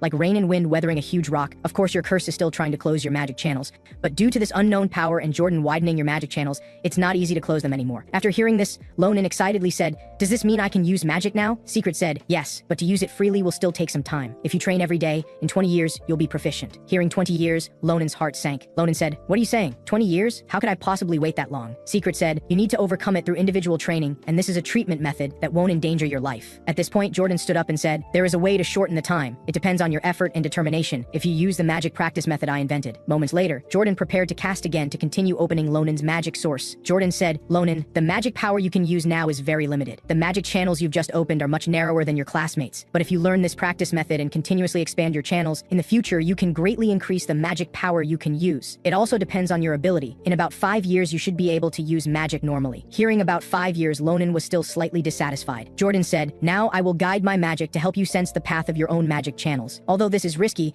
it's only possible when the curse is temporarily weakened. Ronan said, thank you, Professor. Jordan said, then, let's begin. As soon as the words fell, bone-chilling pain instantly exploded throughout Lonan's body. The reason this practice method differs from others is that you need to adjust your speed and direction and manage it to the extreme. Ronan listened while enduring the pain and said, don't rush. Guide the magic as carefully as possible. Jordan said, those weak paths that have been suppressed for a long time are likely near the breaking point. In the future, you'll need to use magic power to supplement them. Follow the path drawn by my magic power, then your magic will become your strength. Do you understand what I'm saying? Ronan said, yes, I understand. Let me try it myself. As soon as he said this, streams of red magic power began to gather on Ronan. Jordan was stunned. He memorized it after I guided him through it just once? Is his comprehension and management ability that strong? Haha, no wonder that bastard saw talent in him. He's indeed different. Good thing you learned so quickly. I won't touch that curse again. If you have time, repeat this once a day. After Ronan walked through the magic channels, a trace of red magic appeared in his palm. He said, is this my magic power? I finally had a breakthrough. I'm constantly changing myself from the past. Back then, I couldn't even imagine having magic power. Now, this is enough. Thank you very much, Professor. I finally understand why your fees are so expensive. Just as Ronan was rejoicing, the weakened Jordan collapsed again. Ronan shouted, Professor, but he struggled to get up again and grabbed Ronan's hand. Ronan, I've solved your problem now, so please keep your promise too. Ronan said, I understand, but please take care of your health first. Jordan said, my health doesn't matter. What's more important is that I must save someone. Even if it costs me my life, I'm willing. So please give me the ring. Ronan frowned at the severely injured Jordan, feeling he had lost his rationality. Secret said, he's pushing himself, always so impulsive and crazy. It seems that research needs this ring. Jordan, my friend, how long will you live in the fetters of the past? The scene changes. The three step onto the magic array to return to Jordan's castle. Andesan said, hurry, Ronan, let's run to the academy's nearest clinic. We can get there in 5 minutes. Just as the two were rushing out, the main door was locked with several large locks, and there were magic arrays on the locks. Andesan looked helplessly at the door covered with magic arrays. At this moment, a hand reached out from behind. It was Jordan, who was murmuring a spell. Then he pointed to the back and said, you should return that way. Moments later, a door appeared on the wall. Seeing that the door was wrong, Ronan said, Professor Jordan, you should the door that has magic arrays on it. But Jordan insisted on going down. I need to go down, in front of her roses. Ronan looked at her in confusion again, but finally entered the door, following the dim staircase down. When they reached the basement, the horrific scene before them shocked them both. Dissected goblins, various knives, and a golden-haired beauty surrounded by numerous flowers. Her eyes were tightly closed, as if she had been asleep for a long time. So the professor is so desperate because of this woman? Andesan said, judging from the current situation. That's likely. Ronan said, Andesan, you take care of he for a while. I'll see if there's anything useful around here. Then Ronan looked around. There were countless strange things, and traces of medical experiments he had done on monsters' living bodies. Clearly, one could tell at a glance that this was no ordinary experiment. Suddenly, he discovered a notebook on the table, then glanced at Jordan. What exactly does Professor Jordan want to do? Ronan slowly opened the notebook. I'm almost done, just wait a little longer, Sonia. Fortunately, I preserved her body before it decayed further. As long as it's preserved, I firmly believe I can bring my wife Sonia back to life. Although everyone says there's no precedent for successful resurrection magic, I will never give up. These are records of my fight to save her. 54th resurrection attempt. Even the heart of an ogre bought from the northern black market didn't work. I'm adjusting the Wizard Tower's work schedule to conduct my experiments, but my absences have reached the limit. 76th resurrection attempt. Due to my absences, the Wizard Tower fired me. Without pay, I cannot continue my experiments. With principal's help, he gave me a professor position. I moved Sonia to the basement of Tower 41. From today, I am a professor here. I have no choice. It's the only way to make money. 81st resurrection attempt, 96th resurrection attempt, 134th resurrection attempt. My experiments still show no progress.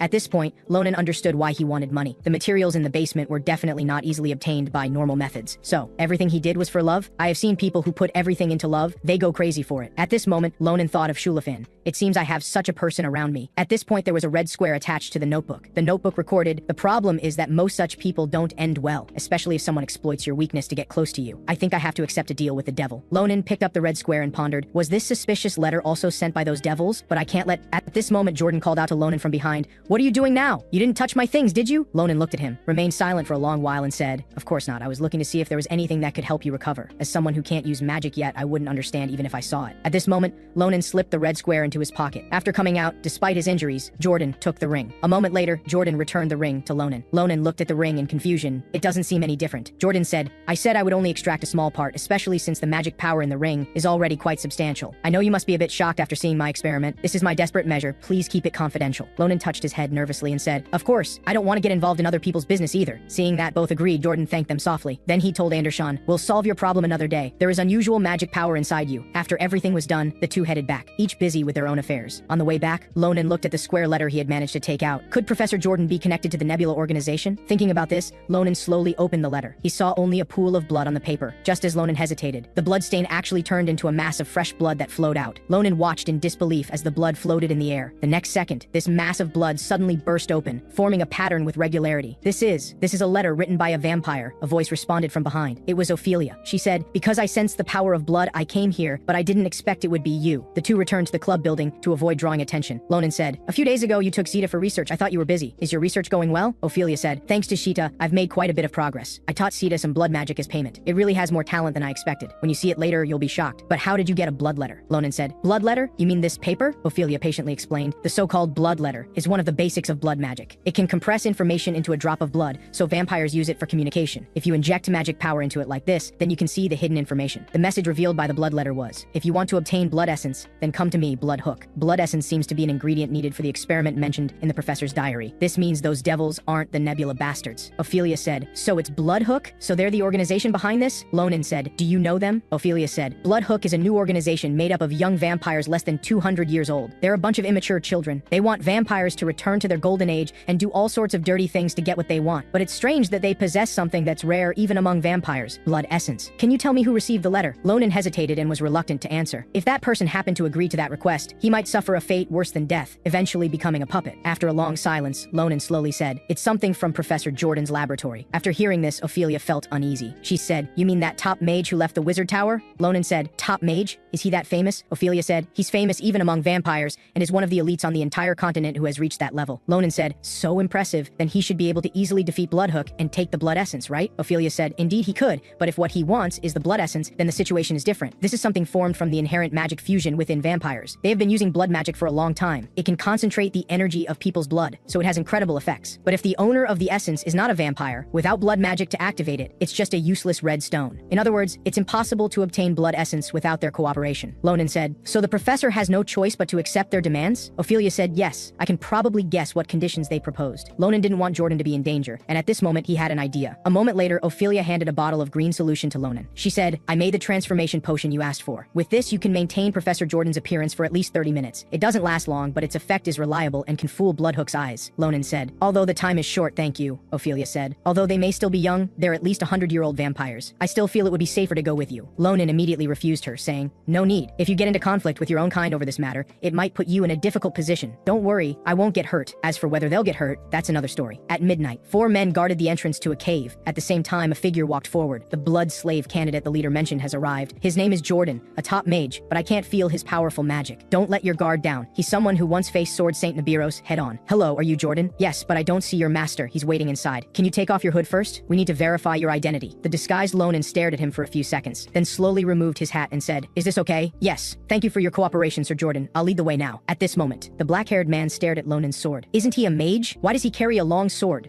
But before he could think more, Ronan approached him and said, "Do you want to die?" "I'm sorry, Before he could finish, Ronan's sword had left its sheath, and the black-haired man was instantly cut in half, before the other vampires could react. react. Their bodies already had several sword wounds. By the time Ronan stopped, the vampires in front were dismembered. The short-haired man said in terror, "Why? You're not Jordan." Before he could react, Ronan grabbed him and said, "From now on you only need to answer the questions I ask, unless you want to become a kebab." The scene changes. Ronan walks deeper into the cave. There are no traps on this road. It seems this vampire is quite honest. If I had known he was this sincere, I would have spared his life. But they are all extremely evil. This place looks a bit strange because the patterns on the wall and the atmosphere feel somewhat familiar, like I've seen it somewhere before. Suddenly a scent of blood wafted over. There are more important matters now. A terrible smell of blood is penetrating through the door. What have they done to make me feel it through this thick door? Ronan slowly opened the door. The scene before his eyes shocked him immensely. The vampires were enjoying their feast. The blonde man sitting in the middle said, "You've arrived? This must have been a long and tiring journey. Welcome, Jordan. I am the leader of Bloodhook and Ice Tafa. I'm sorry for the mess. You came later than expected, so you caught us eating. If you haven't eaten yet, you can join us for dinner." Although Ronan was shocked, he quickly calmed down. "It's too late to save them now. I should focus on my goal here." He said, "Thanks, but I'll pass. I find it a bit nauseating." The other vampires looked at him provocatively. "I came here only for the blood essence, so what are the conditions for this deal?" The other person said, "I think you might have already guessed. You need to sign a blood pact. With your life as the contract condition, you must become one of us. That is my entire requirement." Ronan said, "Your request is absurd. You want me to become your slave." The other person said, "Dear, it's really a shame you think that way. This is already a lower price. This opportunity allows you to escape your humble flesh and gain honor beyond your wildest dreams. We are bringing new life to our family,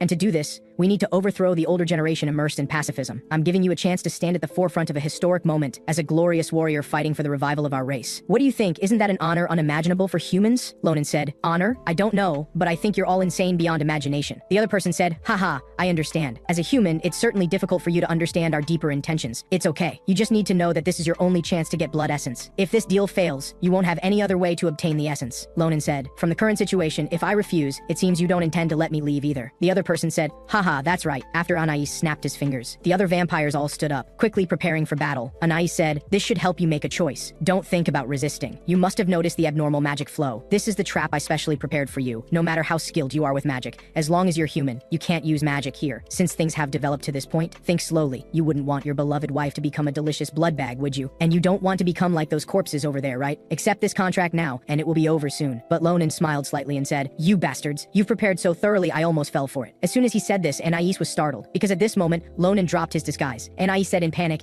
"You're not Jordan. Who are you? How did a human get in?" Before the many vampires could react, Ronan had already struck first. Between flashes of sword light, Ronan walked straight through. Ronan said, "How I got in doesn't matter, you bastards. Today is the day you die." Anais shouted at the top of his lungs, "Who the hell are you? You arrogant human, how dare you come here?" With a loud bang, the door slammed shut. Ronan raised his sword and charged straight at Anais. Anais was so scared he nearly wet himself. He couldn't even see Ronan's movements. Just as Anais tried to launch an attack to stop him, his arm was pierced through. Anais's arm was severed clean off by Ronan. He let out a blood-curdling scream of agony. Ronan's sword danced through the air, unleashing a terrifying attack. All of Anais's limbs were cut off, blood spraying into the air. He coughed twice, spitting out blood. "You damned human! Since you've done this to me, don't think you'll leave here alive." Ronan couldn't be bothered to respond. He swung the sword hilt straight at Anais's face.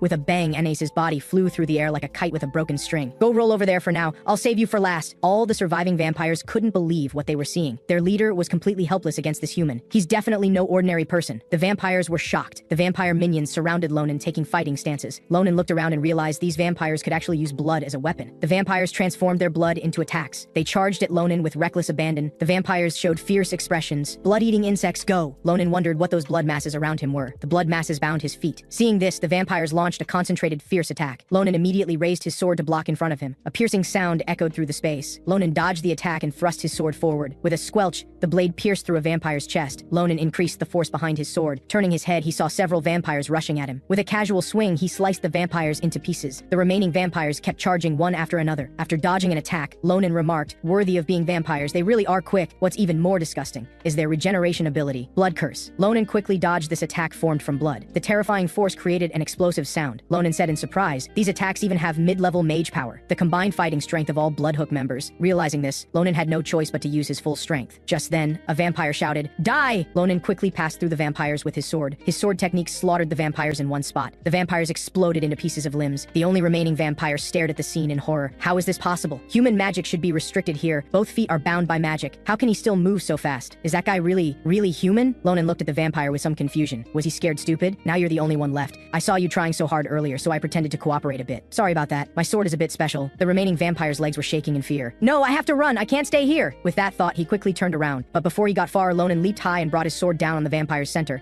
The vampire's head split in two, then his body was cut in half. What a disloyal guy, trying to leave all your friends behind. All right, these troublemakers have been dealt with. Then, Ronan looked toward the unconscious Anais with a cold smile. Let's continue our earlier conversation. Anais slowly opened his eyes, light stabbing into his sockets. Why did it feel like being pricked by needles? It turned out Ronan had stabbed his sword into Anais's severed leg. Ronan looked at Anais face to face. I was so worried about you. Thought I might have killed you by accident. Then Ronan increased the pressure with his sword. Anais let out a heart-wrenching howl. He was shocked that in such a short time, all the Bloodhook members had been killed by this human brat. Ronan smiled. Your friends died pretty ugly. If you don't want to end up like them, then hand over the blood essence before I make my move. Hearing this, Anais shuddered. Suddenly, Anais roared, "What are you even doing? If it were you, you could save everyone, couldn't you?" Ronan thought Anais had gone crazy. These nonsensical words weren't directed at him either. Suddenly, a figure appeared behind Ronan. Ronan broke out in a cold sweat. The man said slowly, "Human, move aside." I won't say it twice. Ronan quickly dodged away. He stared intently at the man who appeared before him. If that guy wanted to kill me, I'd already be dead. The man stood in front of Anais. How disappointing. When you proposed that deal to me, didn't you guarantee you'd make Jordan one of us? Things turned out like this and you dare to yell at me? Such thick skin, no ability yet so ungrateful. Looks like the plan failed. Anais trembled all over. As he finished speaking, the man extended a hand. I'll be taking the blood essence. Ronan froze hearing this. Blood flowed toward the man like a burst dam. Anais's face instantly aged, begging the man to give him another chance. Moments later, a mass of vivid red blood gathered in the man's hand. Ronan held his sword toward the man and asked, "You just interfered out of nowhere. What do you want? If you're the real owner of the blood essence, then I need your cooperation. Don't help and die." Seeing the sword pointed at him, the man showed no fear. "Though what you're saying is interesting. I refuse." Hearing this, Ronan wasted no words. "Get ready for a beating then." The sword unleashed a terrifying attack toward the man. A cut appeared on the man's palm, blood flowing out. "My body has been strengthened by blood magic, yet I'm still injured. Looks like you really do have the skill to impersonate Jordan's name. I just don't know if you have any other talents. I'll make an exception and take action to let you show me." Magic gathered in the man's hand. Blood/blade. A massive blade attack slashed toward Ronan. Ronan blocked with all his might with his sword. With a thunderous boom, Ronan directly cut the man's attack in half. Blood curse. Ronan was greatly alarmed. This man's attack is the same as that vampire's technique earlier. It's the same magic. Ronan raised his sword. He swung forward with a terrifying sword technique. Instantly, the entire space exploded. The man's lips curled. This was the first time in his life he'd seen such talent. This kid doesn't just weaken magic. He can even cut through magical power directly, the man sneered. "You're as interesting as Jordan." Ronan gripped his sword tightly. "Shut up. I advise you to keep quiet. Hand over the blood essence to me obediently, or I'll give you a taste of my sword." The man laughed. "Your spirit is quite impressive. Since you've made me so happy, I'll return the favor with equal respect." Just as the two were about to engage in full combat, a voice came from the sky. "Both of you, stop right now." Then a terrifying attack fell from the sky, blasting the ground and sending debris flying. Ronan quickly dodged to avoid the aftershock. The man was surprised by this voice. Then a figure appeared before Ronan. Looking at her face, it was none other than Ophelia. The man was surprised by Ophelia's appearance. Ophelia said slowly, "Long time no see, though I'm not happy to see you." Ronan was confused by Ophelia's arrival. He had told his senior not to come here. Then Ronan asked, "Senior, do you know this vampire boss?" The man is called Balzac. He's a bloodline of the Shadow Grand Duke, the vampire ruler, and also his capable assistant. Balzac looked at Ophelia. "I've really missed you. Have you been well? 83 years without seeing you. Truly moving," Balzac said as he walked toward Ophelia. Ophelia extended a hand. "Don't come any closer. To me, what happened that day? It's still a nightmare I can't forget." Balzac lowered his head. "Looks like getting your forgiveness will take some more time." Ophelia closed her eyes. "I know you had your reasons. After all, my sister really had gone mad at that time,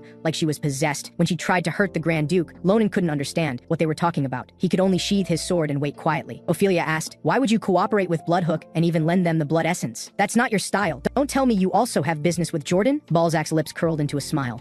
"There's only one reason. He and I still have an unsettled score. That day, we met on the western side of the continent. I fought him head on with my warrior's pride. Unfortunately, the sun rose then. Otherwise, it would have been an unforgettable battle. Later, I tried to find Jordan, but he completely disappeared. No trace of him anywhere. For years, I've suppressed the regret of not settling our score. Until this Bloodhook group came to my castle. They said they had information on Jordan's whereabouts. Just provide some blood essence, and they'd bring Jordan before me. They could even make Jordan my subordinate to enjoy endless battles. Though I knew what they were planning, it didn't matter. Just small tricks. In the end, they failed. The culprit is this human beside you, though his power was restricted from our brief exchange. In 5 years, this guy will definitely pose a huge threat to my life. The aura on him is too strange. I've never encountered anything like it." Balzac originally wanted to properly savor Ronan, but considering Ophelia's presence, he ultimately gave up. He couldn't hurt Ophelia again. So Balzac extended his left hand. The blood essence flew toward Ronan. Before long, the complete blood essence gathered in Ronan's hand. Ronan couldn't believe it. Blood essence was very precious to vampires. Under normal circumstances, ordinary vampires could hardly obtain it in their entire lifetime. Balzac turned around. "Though it's precious, you're my predetermined future opponent and a friend of the one I love. You deserve such a precious gift." Hearing this, Ophelia didn't know how to respond. Then magic gathered in Balzac's hand. He released an attack toward the distance. Instantly, an explosion thundered in the distance. Balzac said, "On the other side of that wall, there's an aura similar to yours. Perhaps you'll find something." Ronan was stunned. Balzac's figure dissolved into purple starlight fragments and disappeared. Only his voice remained. "I hope next time we meet you'll be stronger. That way I can enjoy myself too." Ronan and Ophelia quietly watched the gradually dissipating starlight. After a while, Ronan turned his gaze toward the wall that had been blown down in the distance. His eyes showed surprise. The scene shifted to the Royal Academy. Jordan looked at the shimmering blood essence in shock. Where on earth did you get blood essence? And you're really going to give this to me, Ronan? Ronan handed the blood essence to Jordan. Of course, to get it, I went through hell. Jordan knelt down on one knee, expressing gratitude to Ronan. I truly, from the bottom of my heart, thank you so much. Ronan slowly helped Jordan up. Meanwhile, Balzac stood on the rooftop of a distant building. He said to Ophelia behind him, I just wanted to see how my former opponent was doing. Don't worry, I won't do anything. Ophelia knew Balzac wasn't someone who'd lose face. I just wanted to say something to you. Thank you for helping my friend. That's from my heart, Balzac smiled. 83 years to achieve such progress. I really have to thank this human named Ronan. Then Balzac said goodbye, though he wanted to stay in this moment forever. It was impossible, because recently in the vampire world, a group of evildoers had been causing trouble. They were definitely the ones who stimulated and lured Bloodhook into action. If you need help, contact me anytime. I'm always by your side. Ophelia watched as Balzac dissolved into blood mist, finally condensing into a blood rose, symbolizing that Ophelia was Balzac's eternal rose. After that, Professor Jordan immediately used Sonia's magic power and the blood essence for the 144th experiment. Given the nature of the experiment, it would take a long time for results, but Jordan said such waiting was his hope for survival. Then Jordan looked at Ronan. You've been a bit different lately. That mysterious power in you that weakens curses has become even stronger. Did you gain some kind of opportunity during the battle with Bloodhook? It turned out that after Ronan entered through the collapsed wall, there was a stone cave. The familiar aura emanating from inside made Ronan overjoyed. Inside the cave was actually a statue of Senile, continuously glowing and emitting green energy, hidden so secretly that even the Bloodhook vampires didn't know about it. Just as Ronan wondered if the cave was an abandoned temple ruin, the statue began to shake slowly. The statue blazed with light, forcing Ronan to shield himself with his arm. Something shocking happened. The statue's energy continuously poured into Ronan's body. Ronan cupped this energy in his hands, examining it. He couldn't calm his mind for a long time. Jordan clasped his hands. Though I don't know what opportunity it was, you're extremely fortunate, because the apertures that contain magical power have been expanded. Ronan was momentarily shocked. Ronan raised his hand to examine it carefully. Indeed, it's different from last time. I can capture that feeling much better now. Then Ronan drew his sword. Now I don't need to rely on imitation. I can accurately execute sword energy. 4 days passed after that. At the entrance of the Ramallah Mountains, the city of Malbas, many residents were busy constructing evacuation shelters. Even fully armed imperial military forces had been deployed. Ronan and his companions rode horses back to their hometown. Shulafin was right after all. Flying dragons really did appear. It all started 4 days before Sister Eli was supposed to move. Shulafin sent unexpected news. The content said that monsters around the Ramallah Mountains were in a frenzied state for unknown reasons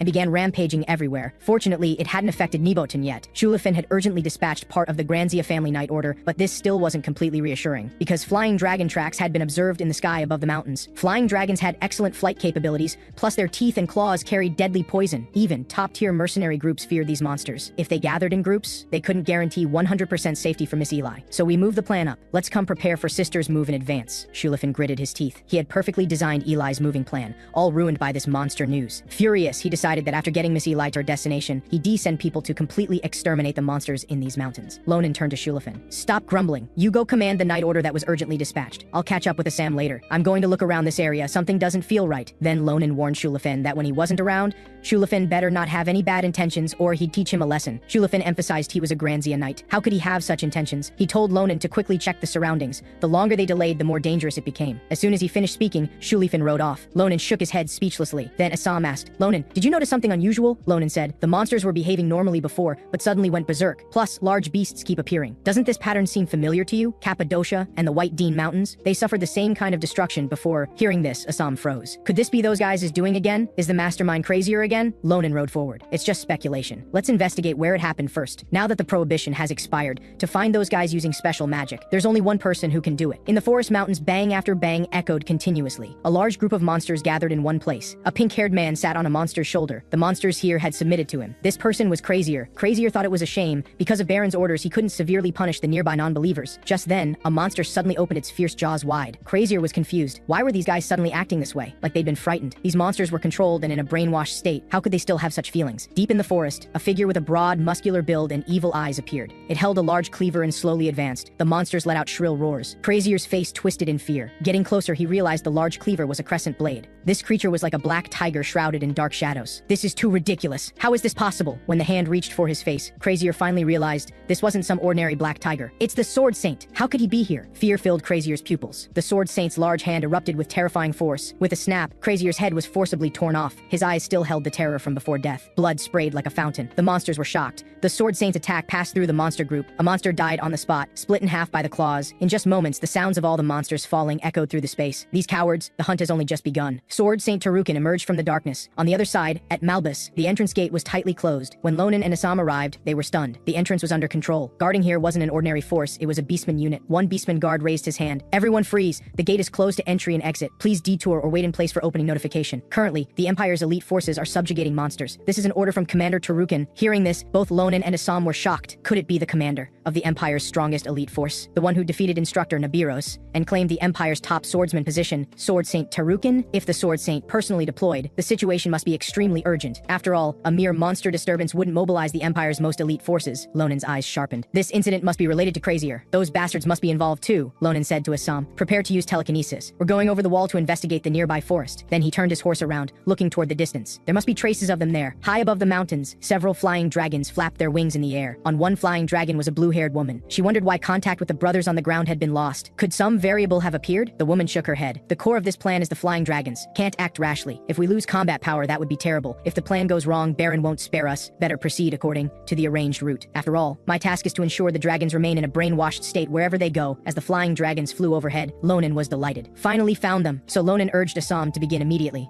The dragons let out roars. Suddenly they noticed something wrong. Many small stones struck their bodies. The flying dragons roared fiercely. The woman saw a large boulder flying toward the dragons, wondering how this thing appeared. On the ground, Assam made a lifting gesture with both hands. Magic power released. Assam clenched his fists and shouted, "Explode! Crack!" The huge boulder was affected by the magic pull. Instantly it shattered into pieces. The exploding stone fragments struck the dragons' massive bodies hard, even hitting their heads. The explosive force made the dragons' bodies unstable. The woman thought this was ridiculous. Controlling such a large stone in the sky and making it explode was unbelievable. Unless they were the chief mage of the magic tower, how could anyone do such a thing? Just then, the blue woman's eyes widened. Ronan was flying through the air with his sword. Ronan looked at the dragon's massive size, his sword glowing. As a test subject for sword energy, these dragons are perfect. Ronan swung his sword forcefully, terrifying power gathering around him. The dragon's eyes flickered. That power is so strong. The sword energy slashed at the dragon's body, easily cutting it in half. Ronan's lips curled. The power of sword energy is much stronger than I imagined. The range and power compared to no magic enhancement. It's like night and day. The woman was shocked, unable to believe what she was seeing. Yet the scene of the dragon being dismembered was indeed right before her eyes. How could this happen? Ronan stood on the dragon the woman was riding. In this area, there are only a few places where these massive creatures can go while avoiding public attention. Ronan smiled. I grew up here, you stupid fool. Hearing this, the woman trembled with rage. Attack magic gathered in the woman's hand. Who do you think you are, interfering with me? Before she could finish speaking, Ronan had already cut off one of the woman's arms with his sword. Ronan apologized sheepishly. I only meant to cut off your hand. Didn't expect to take the whole arm. Blood gushed from the woman's severed arm. Pain always comes a bit later, until she began rolling on the ground in agony. You psycho! Ronan understood the woman was probably just a low-level member. After all, she fell for such an attack so easily, so he questioned whether she had accomplices. The woman just clutched her severed arm, screaming,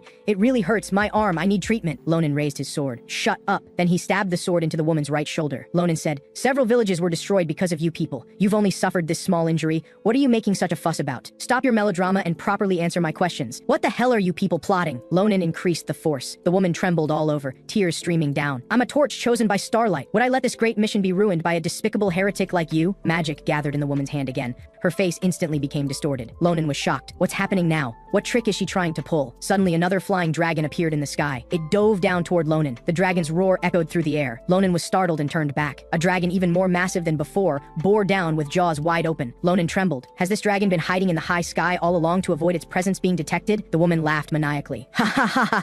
It's too late for you to notice now. Among the dragons we captured, this one is the finest. A guy like you, it could swallow you in one bite with room to spare. Just then, a massive slash struck the dragon's open mouth. Both Ronan and the woman were stunned by this sudden turn. The dragon was easily cut in half. Then, behind the dragon appeared the figure of Sword Saint Tarukin holding a crescent blade. The Sword Saint's gaze was extremely fierce. Seeing the dragon killed so quickly, the woman thought this was too absurd. She shouted, "Tarukin! How did you show up here?" Ronan turned to look back. So he's Sword Saint Tarukin? Tarukin confirmed Ronan's words. Suddenly he noticed another flying dragon and extended a hand. He released a terrifying attack. Ronan watched helplessly as the dragon beneath his feet was torn to pieces. This is ridiculous! Tarukin just waved his arm without even using his sword, and created such massive power? It's too outrageous. Tarukin's large hand reached for Ronan. The sky instantly flickered with meteor-like light. The ground was hit by a massive shockwave, sending debris flying. Then Ronan and Tarukin's figures were revealed, and the woman being trampled under Tarukin's foot. Tarukin gripped Ronan's neck. You'd better answer seriously. Tarukin's overwhelming pressure bore down. What are you? I can't sense that absurd fanatic believer aura from you. Ronan gritted his teeth. You damn cat! How dare you lump me in with those despicable rats? Looking for death? Shut up and get your hand off me. Ronan gripped his sword and slashed toward Tarukin's body. Tarukin's eyes showed surprise, but he made no move, just watching the sword energy slash approach. Ronan rubbed his neck. I didn't realize the gap between our strength was this huge. Though I expected he'd block that strike, I didn't think he'd take it head on without flinching, so he didn't just luck out beating Professor Nabiros. Even without fighting, I know I absolutely can't beat him. But even so, I can't just sit and wait for death. I'll strike him with a fatal blow when Sword Saint Tarukin lets his guard down. Then Tarukin spoke. Seems you're a warrior. Ronan was puzzled, not understanding what this meant. Tarukin raised his crescent blade. He said, let's have a match. Raise your sword. Tarukin gripped the handle firmly. I'll come straight down down, right through your center. If you've got what it takes, try blocking it. With that, a blade slash came toward Lonan's face. Ronan used his sword to block. The terrifying attack made the ground explode. Tarukan praised, truly impressive. Though your strength is still lacking, this defense is perfectly flawless. But your earlier attack and movement style feel very familiar. Are you Nabiros' student? Lonan's eyes were fierce. I'm Ronan from Phillips Academy. You want to be a student too? But sorry, you can't. Someone like you who'd swing a blade at a defenseless student? In my book, you're already disqualified. Got it, Lord Sword Saint? Tarukan snorted coldly. What a reckless fellow. Whatever kind of teacher, that's what kind of student they'll produce. He continued, let's have a real battle. That speaks louder than 1,000 words. Ronan was furious. His body suddenly leaped from the spot. Raising his sword, he charged at Tarukan. You damn smelly cat! Suddenly, two monsters with glowing eyes and fierce claws lunged at Ronan. Ronan's pupils widened in shock. His neck was seized. These two are Beastman warriors. One is Bell, the hyena Beastman captain of the 3rd squad under Tarukan's command. The other is Betty, the bear Beastman captain of the 2nd squad under Tarukan's command.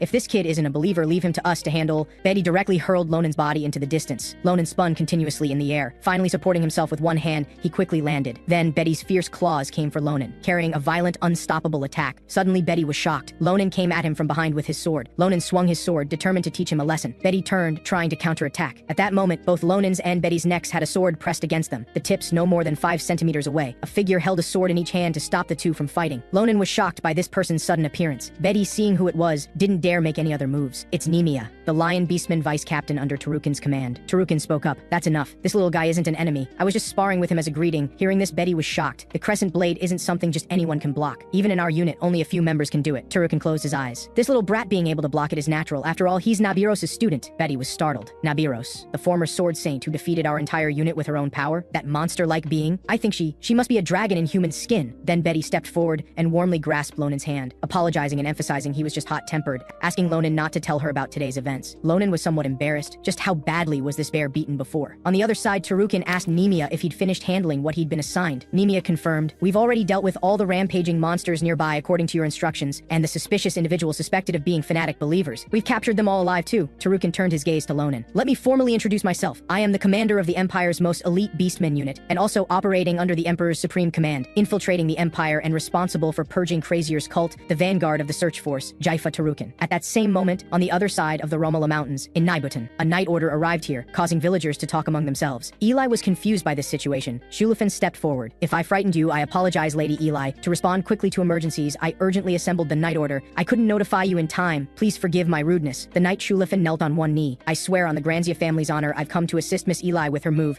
May I ask if we can start packing your belongings now? On the other side, I was stunned to hear Tarukan's words. The Church Investigation Unit. There was no such unit before. Ronan couldn't help but wonder if it was because he'd captured those guys from Nebra that the palace got involved and created this unit. Still, he never expected they'd order the Sword Saint Tarukan to serve as the unit's vanguard. Ronan voiced the question on his mind. Those people hiding in various places with concealed identities. How do you find them? I heard the forbidden word interrogation method doesn't work anymore. Just then, a voice called out. Both Ronan and Tarukan looked toward the source of the sound. They saw Belle dragging Assam by the hand, stumbling over. Assam's eyes were brimming with tears as she cried out to Ronan for help. Belle said, this little one was skulking around nearby, so I grabbed her first. Captain, want me to kill her? She won't stop crying, it's driving me crazy. Watching this scene unfold, Ronan rubbed his forehead and sighed, telling Tarukan, this is a bit embarrassing, but she's actually my friend. Time flew by, and before long, night fell. Nemia said, I've already rounded up all the suspicious people in this area, now let me report what we've learned so far. They brainwashed the beasts in this area. Though it only caused scattered minor chaos, that was just a smokescreen. Their real goal is to seize the mountain's center. Hearing this, Tarukan realized these guys' true objective was to occupy the Romala Mountain Pass. Ronan's brow furrowed. The Romala Mountain Pass, one of the Empire's main transportation routes, with a third of the Empire's goods flowing through this road. In other words, if this place is destroyed, the Empire would instantly lose one of its economic pillars. If that's the case, it's no surprise these guys use beasts as a diversion. But suddenly, Ronan noticed something. He drew his longsword and pointed it at one of the women's necks. This mountain pass is crucial, so the troops stationed here are heavily guarded. Causing a disturbance with just a few dozen beasts couldn't possibly destroy this place so easily. There's no way you wouldn't know that, so unless you want your neck sliced, answer me honestly, what are you hiding? Ronan's longsword slowly pressed closer, casting a cold glint in the dark space. The woman broke out in cold sweat, her eyes squeezed shut, but the next moment she smiled and said, do we look like people who fear death, you filthy heretic? Then light burst from the woman's eyes and mouth. Ronan couldn't believe what he was seeing. These people were all channeling their magic power, gathering it in one place. They prayed devoutly to the stars, pooling their last fragments of soul together, then burning to ashes all these impure followers who defy the coming of the stars. Light blazed throughout the entire space, condensing into a massive sphere of light. Its radiance pierced through the entire forest. On the other side, Baron looked up at the sky, lamenting the precious sacrifice of the believers. Understanding that the enemy was Tarukan's unit, he knew ordinary believers wouldn't be enough to buy time. Someone asked Baron if they should try another day since they couldn't stop Tarukan. Baron rejected this idea. Everything was for the sake of executing the plan and fulfilling their noble mission. After speaking, he pulled out a device and planted it on the ground. We can't delay any longer. Even if it's not the mountain center, it doesn't matter. We'll use Ramallah's mountainside as the starting point to deal those heretics a devastating blow. The device activated with a continuous buzzing sound. In just moments, a massive magical array pattern appeared on the ground. This explosive device was a masterpiece created by the great inventor Ali Brich himself after inscribing 30 layers of magic. After absorbing the magic power from the branch vein,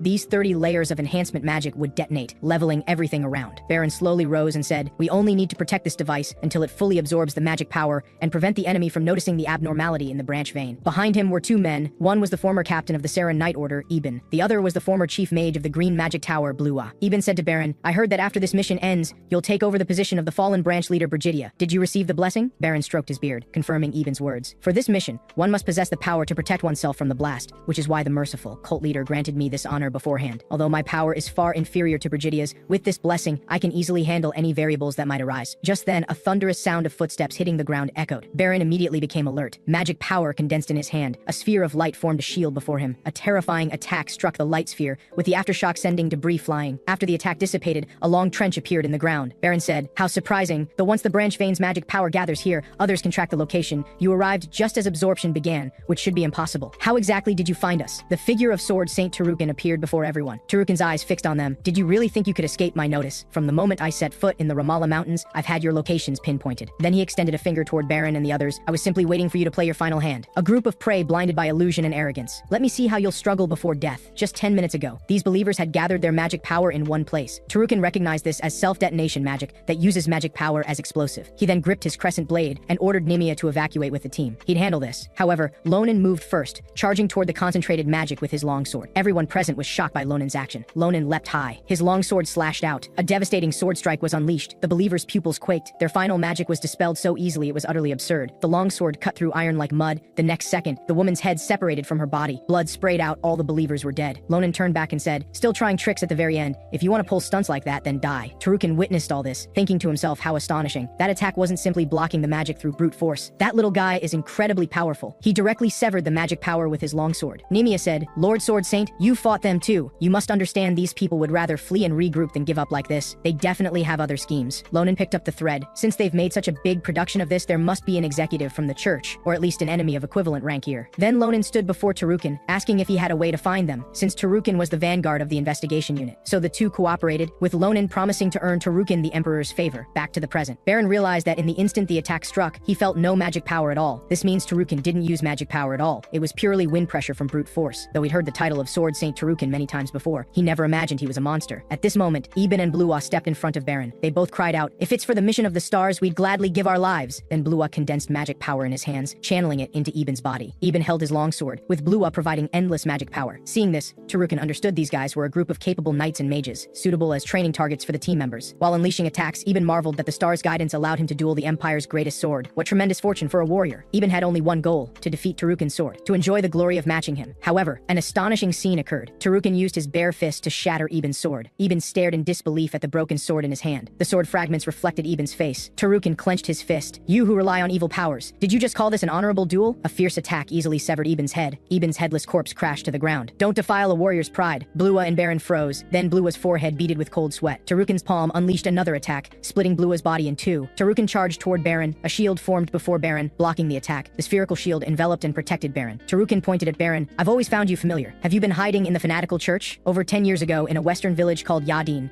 you slaughtered over 1,000 villagers to experiment with black magic, then disappeared, becoming a wanted criminal of unknown status. That was you, wasn't it? The bloody storm of Yadin." Baron. Baron smiled broadly. "I'm surprised the Sword Saint knows my name, but I've already cast off that tainted past. Now I am merely a servant of the stars, nothing more." Tarukan stated bluntly he wasn't interested. He'd successfully eliminated the light sphere. He looked at Baron. "No matter who you are now, you'll die by my hand. That won't change." The corner of Baron's mouth curved into a smile, showing no fear of Tarukan's approach. "Stars protection!" Suddenly starlight blazed brilliantly, surprising Tarukan greatly. Seeing this, Baron said, "I never expected even those carefully selected believers couldn't stop you at all. Only now do I realize how high the wall called Sword Saint truly stands. However, the great power the stars granted me, you absolutely cannot break through." Baron laughed maniacally. "You're just another insignificant creature crawling under starlight, destined to die." After being repelled by the starlight, Tarukan's hand went numb. numb. Baron raised both hands, the power of the starry sky above, how magnificent. He questioned Tarukin on his thoughts about witnessing the star's greatness. Tarukin held his crescent blade, finding Baron's words laughable. He said disdainfully, "You prey blinded by illusion. Even in the moment of burning each other's lives, you can sink into illusory delusions. This is exactly why you'll throw away your own life." Tarukin raised his crescent blade. A fierce attack slashed out.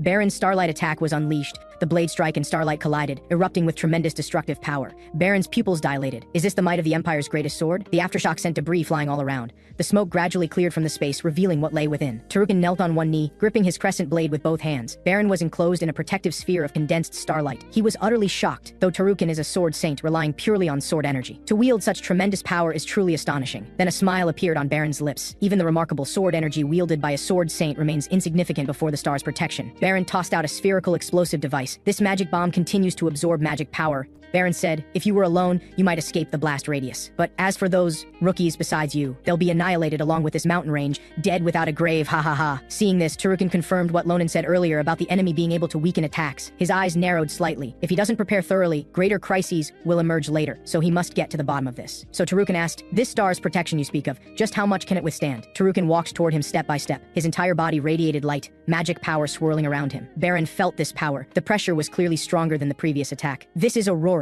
but Baron believed Tarukin's efforts were merely a beast's futile struggle against heaven. Starlight flowed in his hands. He wanted to see what the strongest person on the surface was capable of. Tarukin unleashed Aurora. Suddenly a voice rang out. Ronan shouted at Tarukin, "Have you lost your mind? Stop right now. At this rate, you'll destroy the entire mountain range before the bomb even explodes." Tarukin turned his head. This kid arrived too late. Ronan stood beside Tarukin, panting. "Now we've figured out what the star's protection is. You fall back. No matter how powerful you are, you can't handle him anymore." Hearing this, Tarukin thought the current phase was perfect to handle Ronan. He stopped being stubborn and retreated behind Ronan. Baron watched the scene before him in shock. What's that little guy's background to dare treat the sword saint with such arrogance? Ronan slowly walked forward. He drew his longsword and said to Baron, "Thanks to your loud voice, we've got the whole situation figured out. Anyway, once I deal with you and dismantle that magic bomb back there, this damn chaos will be over, right?" Ronan stared intently at Baron. "You, an executive, don't even have half the strength of Brigidia, who I killed." Hearing this, Baron's whole body trembled. How does this guy know Brigidia's name? After a moment, Baron gritted his teeth. He understood that Brigidia wasn't killed by Sarante, but by this green behind the ears brat. Rage filled Baron's heart. He would tear this person who humiliated Brigidia into pieces. Brigidia was one of the church's foremost believers, promoted to branch leader through truly formidable strength, one of the glorious faithful. Her status is so noble. How could someone with such insignificant magic power have killed her? Tell me the truth now. Countless vicious snakeheads lunged at Ronan. Ronan's longsword slashed out multiple strikes, easily crushing the snakeheads. Seeing this, Baron taunted, "Seems your mouth isn't your only asset. Perhaps you could serve as my lieutenant. But with just this level of ability, even if you ambushed her when she wasn't paying attention, there's no way she could have died by your hand." Baron extended his palm, believing that under the protection, no one could oppose him. However, something shocking happened. Baron was directly cut into pieces by Ronan's longsword. Ronan said, "This old man's just as long-winded as that crazy woman. Serves him right to die by my hand." Then he drove his longsword into the bomb that was absorbing magic power. The explosive device made buzzing sounds. Before long, Ronan stood with his sword. The bomb was dismantled. Baron was killed. Ronan wiped his chin, looking at Baron's head. "So, does that clear up your confusion?" Baron was still fixated on how Ronan used a blade to break through the star's protection. That was a power transcending natural laws. He'd only seen it in the church's leader. Just who is this guy? Ronan raised his longsword and split Baron's head in half too. Tarukin asked, "Did you kill him?" Ronan sheathed his longsword. "I figured this was more practical. Ordinary believers are already hard enough to deal with. Executive level ones would definitely cause even more trouble. They've already started using extreme methods.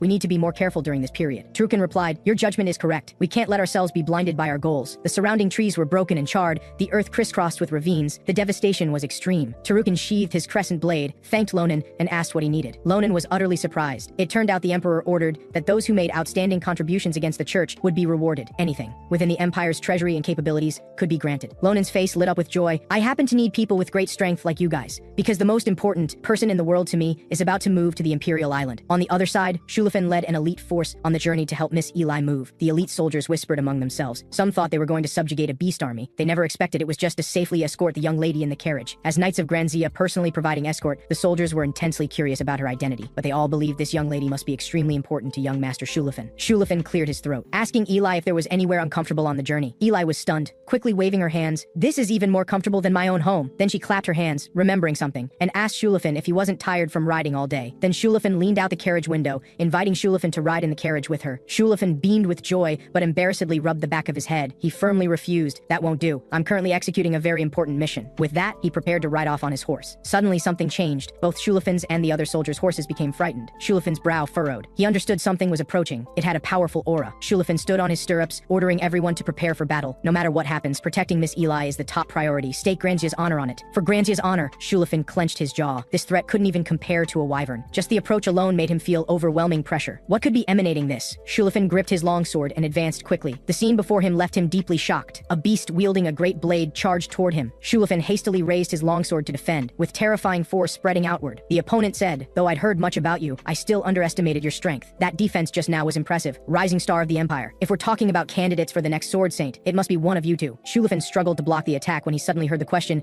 "Why do you point your blade at Granzia's banner?" Only after seeing the beast's features clearly did he realize it was actually Sword Saint Tarukin. Tarukin raised his crescent blade. "I'm just giving you a simple greeting. No need to be tense. For a warrior like you, one battle speaks louder than 1,000 words." Then a loud shout rang out. "Bullshit! That kind of greeting, you can give it however you want up in your northern territory. We don't do that here." Shulafin was curious about the source of the voice. Ronan suddenly appeared on Tarukin's back. Ronan jumped down to the ground with a crisp sound. He raised his hand. "Thanks for your hard work, Shulafin. I'm here to help you." Then his thumb pointed backward. "Don't take what just happened to heart. There's a bunch of great movers waiting right behind me." A group of beastmen advanced quickly. The Night Order soldiers whispered among themselves. "What movers? That's clearly Tarukin's beastman unit." The scene shifted. It was already the next day. Imperial Island, Valon. Before a gleaming, magnificent house. Eli covered her mouth, hardly able to believe it. Could such a beautiful, luxurious house really be where she and Ronan would live? Ronan smiled. "Sister, you can live here with peace of mind from now on. Phillips Royal Academy is right ahead. We can meet often. The security here is excellent too. You won't have any problems in daily life." Shulafin placed his hand on his chest. "The interior decoration and equipment were all made by craftsmen who work with our family. Though I've instructed them to spare no expense, I'm still worried you might not be satisfied." Eli grasped Shulafin's hand. "Of course I'm satisfied. Being here feels like being in a fairy tale." Then she made a fist. "This is a day worth commemorating. If you have time, stay for dinner." Shulafin's heart pounded. He couldn't believe he'd be dining with Miss Eli. Just then, a woman's footsteps in high heels approached. Her teeth were clenched. She roared, "Explain yourself. Why are you wandering around here?" Ronan and Shulafin turned around. It was teacher Nabiros. At this moment, she stood alongside Tarukin. Tarukin greeted Nabiros. "Long time no see. Your temper is still as fiery as ever. Is this really necessary to properly educate students?" Nabiros's brow furrowed. "How dare you criticize my teaching methods? You two-legged beast. This isn't your place. Get lost." Tarukin slowly approached Nabiros, sharp tongue. "Wonder if you have enough skill to back up those words. That past defeat, have you savored it thoroughly? The day I took your Sword Saint title from you." The Beastman unit watched the standoff between Tarukin and Nabiros. Nabiros drew her sword. She said, "If you're curious, find out for yourself." The tense atmosphere between them looked like a fight was about to break out. The Beastman unit members were all shocked because their bodies couldn't move. It was caused by Nabiros transforming into her serpent body and unleashing her technique. Tarukin's body trembled. He wondered if Nabiros had grown stronger because without even using her full power,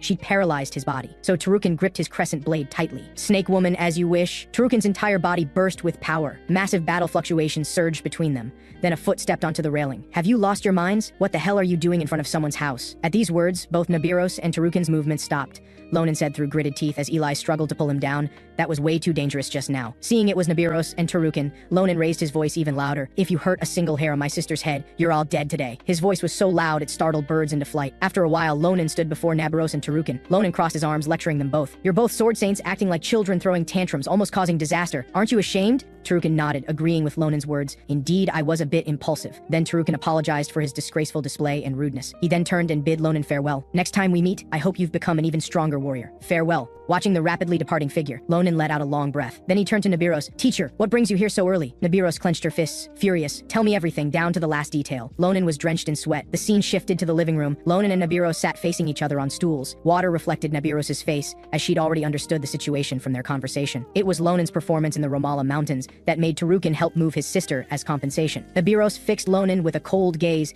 "That old beast is dangerous. You'd better not get involved with him anymore." Ronan was quite surprised, not understanding what she meant. Nabiros explained, 10 years ago, Beastmen launched a massive invasion, plunging the northern regions into chaos. People call it the Night of Fangs. The leader of the Beastmen was that guy, Tarukin." Hearing this, Ronan froze. Now, after barely managing to bring the Beastmen into the Imperial Army through ceasefire negotiations, and that guy became the Empire's sword. But I still can't trust him. Back then, Jaffa didn't resist the Empire to the bitter end, but instead wagered himself and took the path of negotiation. He proposed incorporating Beastmen warriors as the Empire's military strength. But the northern territories must belong to them. The Emperor, respecting his strength, accepted his proposal on the condition of a blood oath. Most people in the Empire rejoiced at gaining the continent's strongest sword.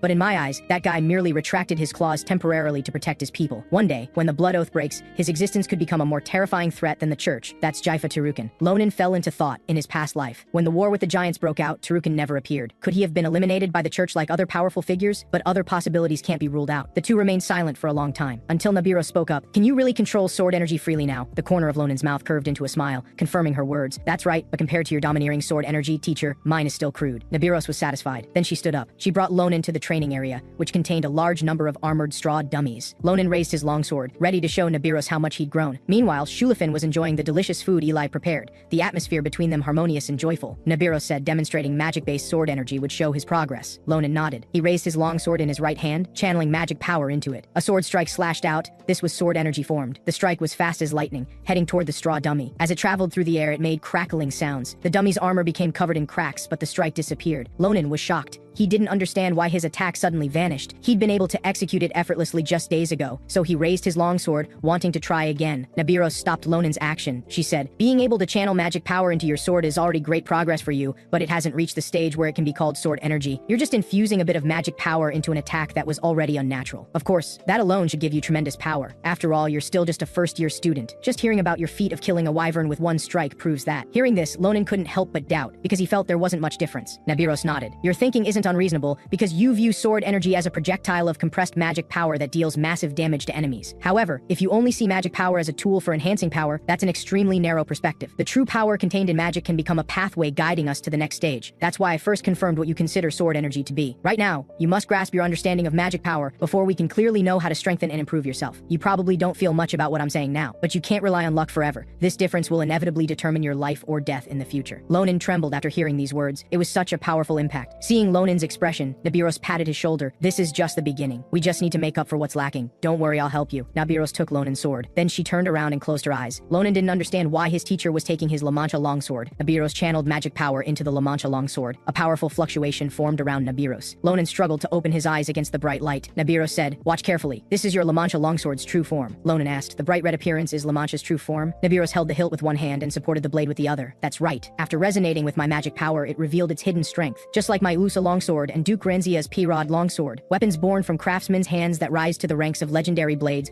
all conceal their true power. And the value of manifesting a weapon's true power lies in the ability to wield several times more might than usual. The blacksmith Doran said he'd completed a masterwork for the ages. Seems those words weren't false at all. Ronan was dumbfounded. The reinforced magic floor was destroyed by that single strike, full of deep craters and cracks. When he channeled magic power into the sword, nothing changed at all. Nabiros handed over the longsword. Because your magic power is far from enough to make La Mancha resonate. The sword knows its master's deficiencies best. Ronan glanced down. He saw the La Mancha longsword's blade radiating brilliant light. Ronan asked, teacher, where should I start? I'll show this sword what kind of master it has. Just as he finished speaking, Ronan gripped the longsword, standing firmly before Nabiros. Nabiros smiled. She said, then let's start with your weakest area, practicing how to maintain magic power. First day of training, magic power maintenance time 48 seconds. Third day of training, magic power maintenance time 1 minute 32 seconds. Fifth day of training, magic power maintenance time 2 minutes 12 seconds. Ronan continued improving while Nabiros stood behind him supervising. 2 minutes 50 seconds, 3 minutes 41 seconds, 5 minutes 12 seconds. Training day 14. Nabiros looked at the clock in her hand showing 13 minutes, far exceeding the target maintenance time. It would take ordinary people enormous amounts of time to practice to this level. She commanded, now maintain this state and show me your sword energy. Ronan gripped his long sword after hearing this, holding it vertically downward. Magic power channeled into it. With a snap, tremendous energy erupted. Then he sheathed the longsword. The moment the blade entered the scabbard, the straw dummies standing in the distance were all struck, heads instantly separated from bodies, breaking into two parts. Ronan showed a happy smile. A dummy's head fell before Nabiros. Nabiros smiled too, not bad at all. Ronan raised both hands, understanding why he had to undergo this training. Just concentrating to maintain magic power allowed him to better master all his body's senses. Realizing the magic power hidden within his body had such tremendous potential, Nabiros was very satisfied. Ronan finally had a basic understanding of magic power. Just then, a man's voice called out. The person was none other than Teacher Jordan. Jordan said, sorry to disturb you when you're so busy, but could I have a moment? I have urgent matters to discuss about that precious student of yours. Ronan was incredibly curious when Jordan arrived, wondering what business he had with Nabiros. Nabiros asked, does what you're calling my student's issue have something to do with magic power? Jordan said, you already know Ronan's constitution is quite special, so he needs regular checkups. Nabiros stared hard at Jordan, suspecting he was using this as an excuse to extort them. Then she reached for her sword. Jordan broke into a cold sweat and said, this isn't the mercenary guild, put the blade down. He said, thanks to Ronan. Sunya, who hadn't shown any improvement all this time, blinked her eyes yesterday. Nabiros froze when she heard this. Jordan said, though it might still take a long time, I hope one day you'll come visit her too, because Sunya really loves your adventure stories. And the most important thing I need to tell you isn't about Ronan, but about your teaching assistant Andershan. Ronan asked me before, so I've been investigating Andershan for a while now. Though I'm not entirely certain yet if I'm right, she might be in danger. Andershan possesses a power so strong that even she herself can't bear it. You must have already noticed how dangerous that power is, right? That's why you keep her by your side to protect her. One wrong move and everyone could be endangered because of her. As Nabiros listened, her fists began to clench. Finally, unable to hold back any longer, she spoke out. That's enough, Jordan. My teaching assistant isn't as weak as you think. Nabiros looked at Jordan with cold eyes. Don't go making conclusions illusions about her future. Jordan was instantly speechless. He could only say, let her make that choice herself. After a long while, Ronan scratched his cheek looking at Nabiros, who was only showing her back. Then Ronan turned and asked Jordan, you just mentioned a mercenary guild. Were you two mercenaries before? Jordan rubbed the back of his head and smiled. Yes, we were quite well known in the southern region over 10 years ago. That was when Nabiros and I first met. But it wasn't pleasant. We'd both received contracts to eliminate each other, so we were enemies for a time. The events of that day are still vivid in my memory. And Nabiros back then was the very embodiment of death. The fear she brought was truly beyond words. The result was that I completely lost to her that day, even stood at death's door. If Sunya, who lived there, hadn't saved me, I probably would have died there. Sunya devoted herself to caring for me when I was near death. During that time, we fell for each other and naturally became husband and wife. After that, because we'd fought and made peace, Sunya and Nabiros became friends. The reason was Sunya's pure and cheerful personality. Because I failed to protect Sunya, Nabiros began to hate me. She was also furious at my determination not to give up on Sunya. Even so, Nabiros has always kept my secret. Thanks to her support, I've been able to continue treating Sunya. So I believe that once Sunya recovers, Nabiros will eventually let go too. Though Nabiros acts like she doesn't care on the surface, she's actually someone who values relationships deeply. The next day, at the Hall of Truth, the main building of the magic department, Black Magic Research Lab, Ronan, Jordan, and Andesan slowly stepped inside. Ronan looked around and sighed. I never thought there'd be a place even more gloomy than Teacher Jordan's lab. Jordan said, no matter how gloomy it is, bear with it, because only here can we use the ultra-expensive equipment. Then he turned to look at the human magic extraction device behind him. This is the highest grade magical tool that can extract the original magic power from within a living being. Many people who can't understand their own magic power and face countless difficulties would try this tool even if it meant bankruptcy. Jordan pointed at the pattern on the ground, telling Andesan to stand on it. Finally, they could discover what power was hidden inside her body. Jordan confirmed that Andesan was mentally prepared, then reached out and pressed his hand on the human magic extraction device. Before long, Andesan's body began emitting black energy. Andesan was shocked and quickly asked Teacher Jordan what this black energy coming from her body was. The black energy slowly drifted toward the monsters trapped in jars around them. A bear monster awakened, revealing its sharp teeth. Ronan glanced around, utterly shocked. He hadn't expected this ability to be so powerful. It was already exerting influence without even being truly used. In the previous life, she was able to dominate battlefields and reign supreme across all lands under the title of the Iron Lady General. All thanks to this power, the strongest and most evil force in the Empire's history. On the other side, Jordan stroked his chin thoughtfully. He no longer had any doubts. This black magic power with its special aura was shadow magic. Andesan was utterly confused. She'd never even heard of shadow magic, only heard Ronan mention it was a secret. Hearing this, Jordan turned to look at Ronan curiously, wondering how he knew about such things. However, Ronan just laughed and said, don't worry about those little details. Jordan turned his attention back and said, there's no information about shadow magic because it has a dormancy period of several years or even hundreds of years within the human body. Even when the power manifests, most people lose their lives because they can't bear this power. Andesan was startled hearing this. Jordan paid no attention and continued, shadow magic is different from what we use. It's something of a completely different nature. Even for someone who can't control magic power, it can give them strength comparable to a sword master and turn the impossible into reality. This power that defies reason and natural laws is shadow magic. But the problem is this power suddenly manifests at moments even the owner can't predict. If even the possessor can't control this powerful force and it goes berserk, it will bring terrible disaster to the surrounding area, and those people ultimately exhaust all their strength and burn themselves out completely. Jordan asked Andesan,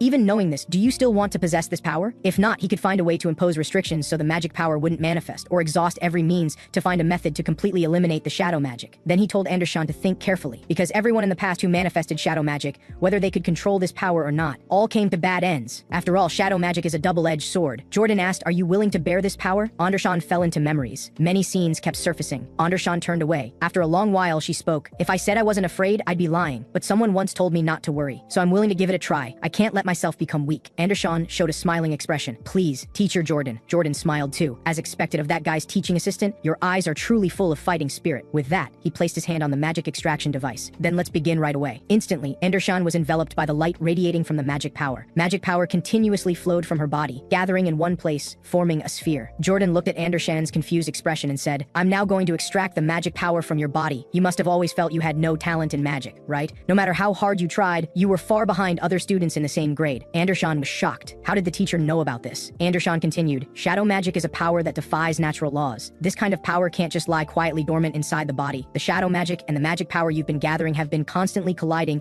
and continuously affecting your growth. The solution is simple. If these two energies keep interfering with each other, then we'll completely eliminate the unnecessary, leaving only shadow magic in your body. However, eliminating magic power from the body isn't that simple. Right now, we're just using the extraction device's power to make the magic appear separated. Once it stops operating, it will return to the body. At this point, Ronan asked, if we use a method that eliminates magic power all at once, will there be any side effects that cause massive damage to the body? Jordan looked back at Ronan and said, no. At most, it'll just return the body to a state without magic power. Hearing this, Ronan swung his longsword. Both Andesan and Jordan were shocked, because Andesan's magic power had been successfully eliminated. Ronan sheathed his sword. How could we wait that long? We have many things to do. Suddenly, even more more powerful shadow magic burst forth from around Andesan. Her hair flew up, enveloped in black energy. The scene shifted. Andesan slowly opened her eyes, and Lonan's face came into view. Ronan was overjoyed to see Andesan awake. Andesan was shocked. She didn't understand why she was lying on Lonan's lap. Had she fainted? Just then, the bear monster squirmed, its snarling appearance catching her attention. The bear monster roared ferociously. Andesan asked, "How did these sleeping test subjects suddenly go berserk?" Ronan told Andesan, "This is your handiwork." Jordan explained from the side. "After the magic power in your body disappeared, the suppressed shadow magic temporarily went berserk. That's why this happened. But congratulations, regardless of the process, you succeeded in the end. That ball of strange energy that originally occupied the position of your heart is the pure core of shadow magic. It's also the power you'll need to cultivate from now on." Andesan said, "This power is different from magic power. It has a cold and frightening feeling." Jordan replied, "Right now, because of the backlash from removing the magic power, it's in an overly active state. It will soon return to about the size of a handful of sand. As the shadow magic awakens, you can also slowly begin to understand what abilities you've gained." Just as Jordan was about to stabilize the surrounding test subject monsters,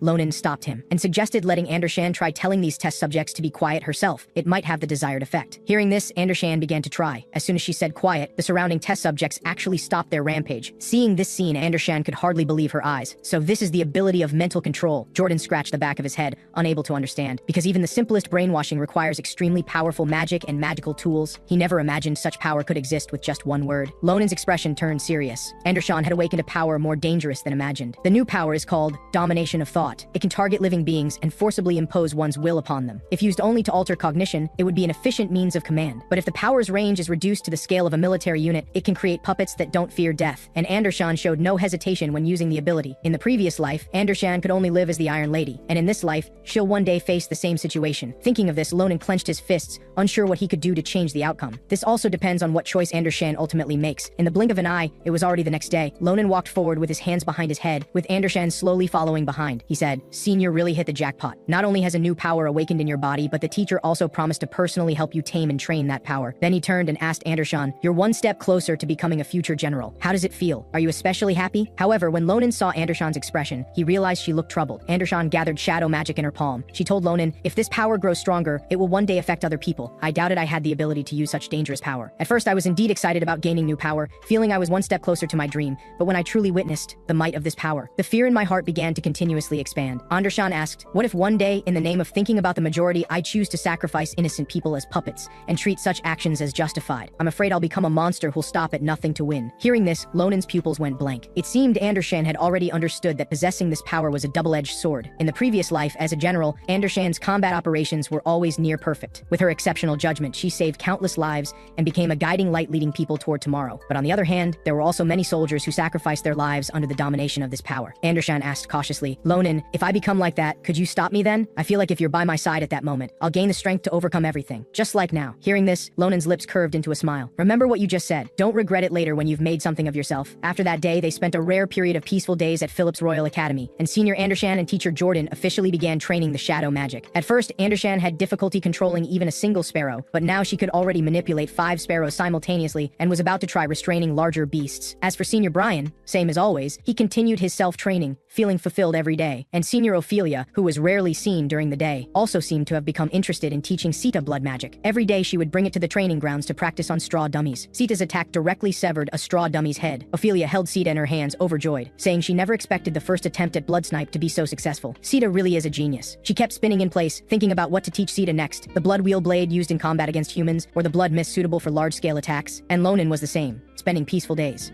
Right now he was sparring with Shulifin. The two were evenly matched, their long swords clashing as they argued verbally. They looked at each other, both insisting they were better than the other. Maria looked at the two on the battlefield and sighed, because they'd been fighting for hours and didn't seem tired at all. She felt they should be fighting on an actual battlefield, not in this place. Maria smiled as she looked at Ronan. Perhaps this was Lonan's charm. Then she turned and asked Assam for his opinion. Assam confirmed her view. After all, back in Lonan's hometown, he'd witnessed Lonan's power and charisma. Assam fidgeted with his fingers, muttering that he should be more steady like Ronan. Maria laughed, thinking her words just made Assam jealous. Then she put her arm around Assam's shoulders, praising and comforting him. "You're really cute, don't worry. No matter what, to me, you're still the best. Let's continue training our coordination. Next time we spar, we'll also show Ronan what we're made of." That's a good idea, right? Hearing this, Assam instantly blushed. A while later, at the top floor of the teaching building, the teacup Ronan was holding was steaming. The tea reflected his face. He looked at Marin across from him and said, "Seems my hunch was right. Just smelling this tea's aroma seems to naturally awaken the senses. It's almost identical to the tea I drank at Sarante Temple before. But you said you wouldn't use a single leaf until the cultivation succeeded." succeeded. Yet now you've actually made tea. Marin, the advisor teacher in charge of the Special Adventure Club, laughed heartily. It's all thanks to you that I was able to cultivate it successfully. If you hadn't given me the gift Sarante gave you after your adventure to the White Earth Mountains last time, forget knowing how to use it. I wouldn't have even known this herb existed. Though it took a lot of thought and time, I've successfully cultivated this herb, feeling like it can help many people in the future. Just thinking about it makes me happy. Hearing this, Ronan applauded the good news. Ronan said, as an advisor professor, you've always been cleaning up after our club's messes. I'd been wondering how to repay you. If that's the case, looks like we can cause a few more problems from now on. Saying this, Ronan showed a mischievous smile. Marin stammered, this is a bit much for me. I actually had another reason for calling you today. I just received a reply, he said, taking out the letter. You once said that to understand the curse in your body, you absolutely must visit the Tower of Dawn. Now we've obtained permission to visit there. However, don't get too excited too soon. Be very careful when you go. Because of the scandal that happened before, the situation there should be quite chaotic. Oh, also you won't be going alone. The Magic Department Honor Students Tower visit was postponed before, so they'll be going with you this time.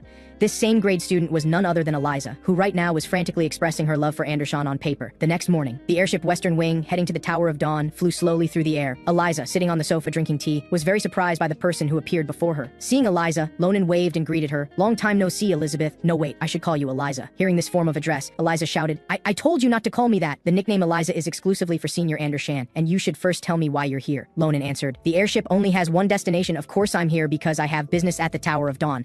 I originally wanted to bring Assam along, but he didn't have time. He said he wanted to focus on coordination training with Maria. Speaking of which, why didn't the other first years come? After hearing the question, Eliza chuckled softly. Of course it's just me. The Tower of Dawn is famous for fire magic. Only the 10 excellent students participating in practical fire magic courses can get the chance to visit. Besides me, who got first place in the entire magic department, the other first years probably don't even have the qualifications to dream about it. That's why I can enjoy my afternoon tea time thinking in solitude. Hearing this, Ronan was delighted and said then we can chat this whole journey. It just so happens I'm alone too, so I'll graciously keep you company. How about that? Not bad, right? Eliza's face showed an angry expression. Who's keeping whom company? She doesn't need it. The magnificent airship flew through the air. The students inside were chattering away, leisurely fooling around. This scene made Ronan sigh because the famous Tower of Dawn was right before them, yet they weren't using their time to think more about magic-related matters. Eliza smoothed her hair, indicating she also couldn't stand these commoners. Then she smiled and said, well, that's only natural, because in this academy, besides Sister Andershan, you're the only talent I recognize. You've also left quite an impression on me recently. You actually suppressed that arrogant Granzia madman in front of everyone. It was so satisfying. I also heard you assisted Sword St. Tirukin in successfully stopping a terrorist operation by a cult organization. Your outstanding performance seems to have already reached the palace,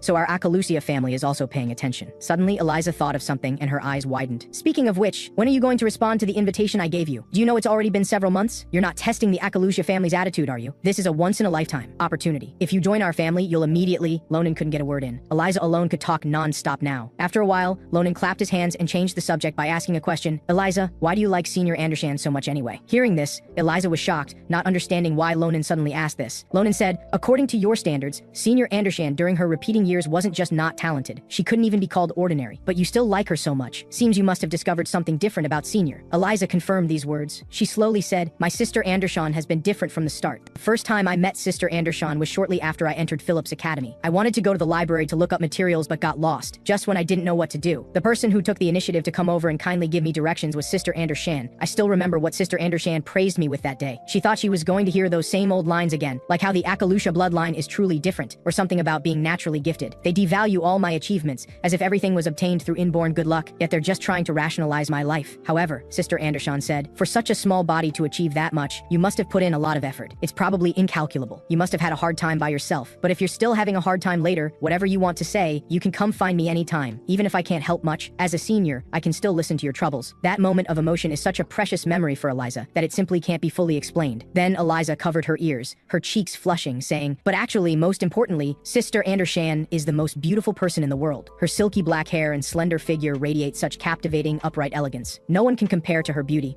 Just thinking about it is so mesmerizing. I miss Sister Andershan so much. After listening, Ronan was sweating. Whether it's Shulafin or this guy, are all geniuses like this? After a long while, Ronan sighed. Whatever, Eliza will eventually become an asset to Senior Andershan anyway. Suddenly, the airship's speed increased. Ronan's whole body shook. He suddenly slammed the table and stood up, telling Eliza to stop talking and quickly take out her staff. Ronan said, there's no time to explain. Something is approaching us. Soon after, Ronan was holding Eliza with her staff and arrived at the top of the airship. Eliza shouted, thinking Ronan's treatment of a lady was too rude, but Ronan asked, Eliza, with your ability, can you use telekinesis to make a person float in the air? They're coming right now. We need to be ready immediately. Eliza didn't understand what this thing Ronan kept talking about was. All she could see were clouds. Suddenly, a massive oval fireball came into both their views. Eliza froze. The entire airship looked like a little brother compared to this huge fireball. Eliza recognized this as magic used for aerial interception during wartime, but didn't know why it suddenly appeared. Then Ronan drew his longsword, leaping from his position, soaring high into the air. Seeing Ronan act on his own, Eliza quickly pulled out her staff, casting the telekinesis spell to attach to Ronan. Ronan flew out from his position, directly facing the oncoming fireball. His longsword was infused with magic power, swinging it straight out. Countless densely packed sword strikes enveloped the fireball like an inescapable net. The massive energy fluctuation acted upon the fireball. The huge fireball was easily cut apart, turning into countless fragments. Ronan was shocked. There were more fragments than imagined. The fireball fragments headed toward the airship. Suddenly, many flame arrows flew from behind Ronan, piercing through the fireball fragments. Ronan was quite curious. He saw Eliza with flames burning all around her body, continuously releasing flame arrows. She slowly said, "Did you really think I couldn't even handle these fragments properly? I am Elizabeth Akalusia." The flame fragments were completely eliminated, and the airship's crisis was successfully resolved. Ronan laughed heartily. "Very good, truly worthy of the Akalusia heiress." "That was awesome, Eliza." Eliza shouted. Hey, didn't I tell you not to call me that?" After Ronan returned to the front of the airship, Eliza raised her fists, constantly complaining verbally. After a long while, the airship reached the airspace above the Tower of Dawn. A magic circle pattern appeared at its top. From within the Tower of Dawn, a booming voice came through. "What happened? Is everyone all right? We've confirmed that the tower fired intercept magic at the airship just now, but we must state that this was absolutely not the Tower of Dawn's doing, but an unexpected incident no one could have predicted. For safety's sake, we've made complete preparations. Please land without worry. We will personally apologize and explain to everyone." Soon after, the airship successfully landed.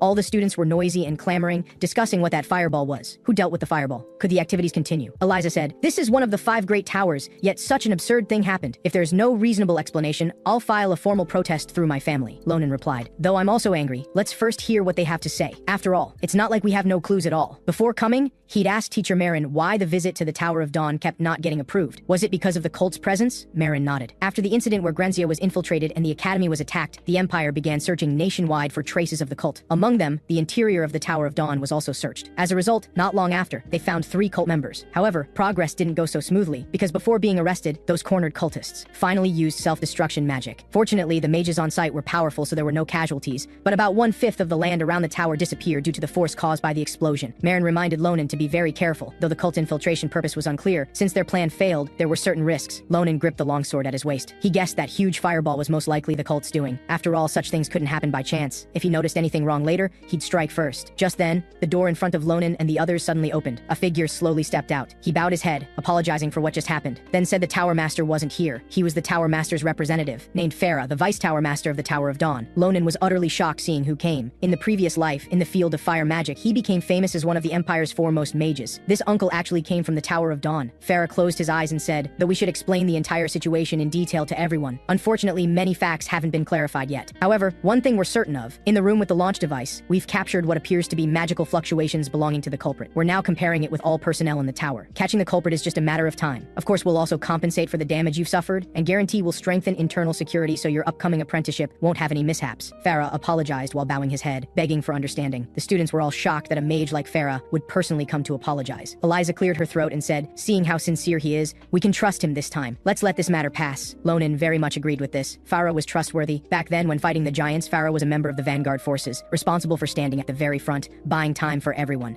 In battle, to save his comrades, he burned his own body again and again, until his life turned to ash and disappeared. From beginning to end, he never hesitated. Ronan lowered his longsword. Farah couldn't possibly be connected to the cult. Farah placed his right hand on his chest, looking at Eliza and Ronan. "Our tower owes you both a great debt. As acting tower master, thank you for blocking the fireball, Mr. Ronan, Miss Elizabeth." Ronan pointed at himself and asked, "Eliza is from Akalusia, so it makes sense you know her, but how do you know me?" Farah smiled and said, "No need to be so cautious. I've already received word from Phillips Academy." Then Farah turned and invited Ronan and Eliza to follow him, to express their gratitude and because there's something else to tell them. Then the 3 entered the Tower of Dawn. Farah introduced that this was where magic was researched, also the central location of the Tower of Dawn. Magic Research Sample Hall. Right now, several mages in the tower rushed past frantically, their mouths full of worries about the state of magical tools. Eliza understood why the Tower of Dawn was one of the 5 great towers. Most of the members could immediately join actual combat, and they were all 4th ring mages or above. Ronan agreed with this assessment. It's just that listening to these members' words, it seemed they didn't welcome outsiders, as if they'd run into some troublesome matter. Ronan and Eliza slowly climbed the stairs following Farah. They happened to see a woman sitting on the distant staircase. Right now, the woman was using a magical communication device. Her expression was ice cold as she muttered quietly, "Ignite the flame with the death of Akalusia." The scene shifts to the top floor of the Tower of Dawn. Farah sits at the head with Ronan and Eliza sitting across from her.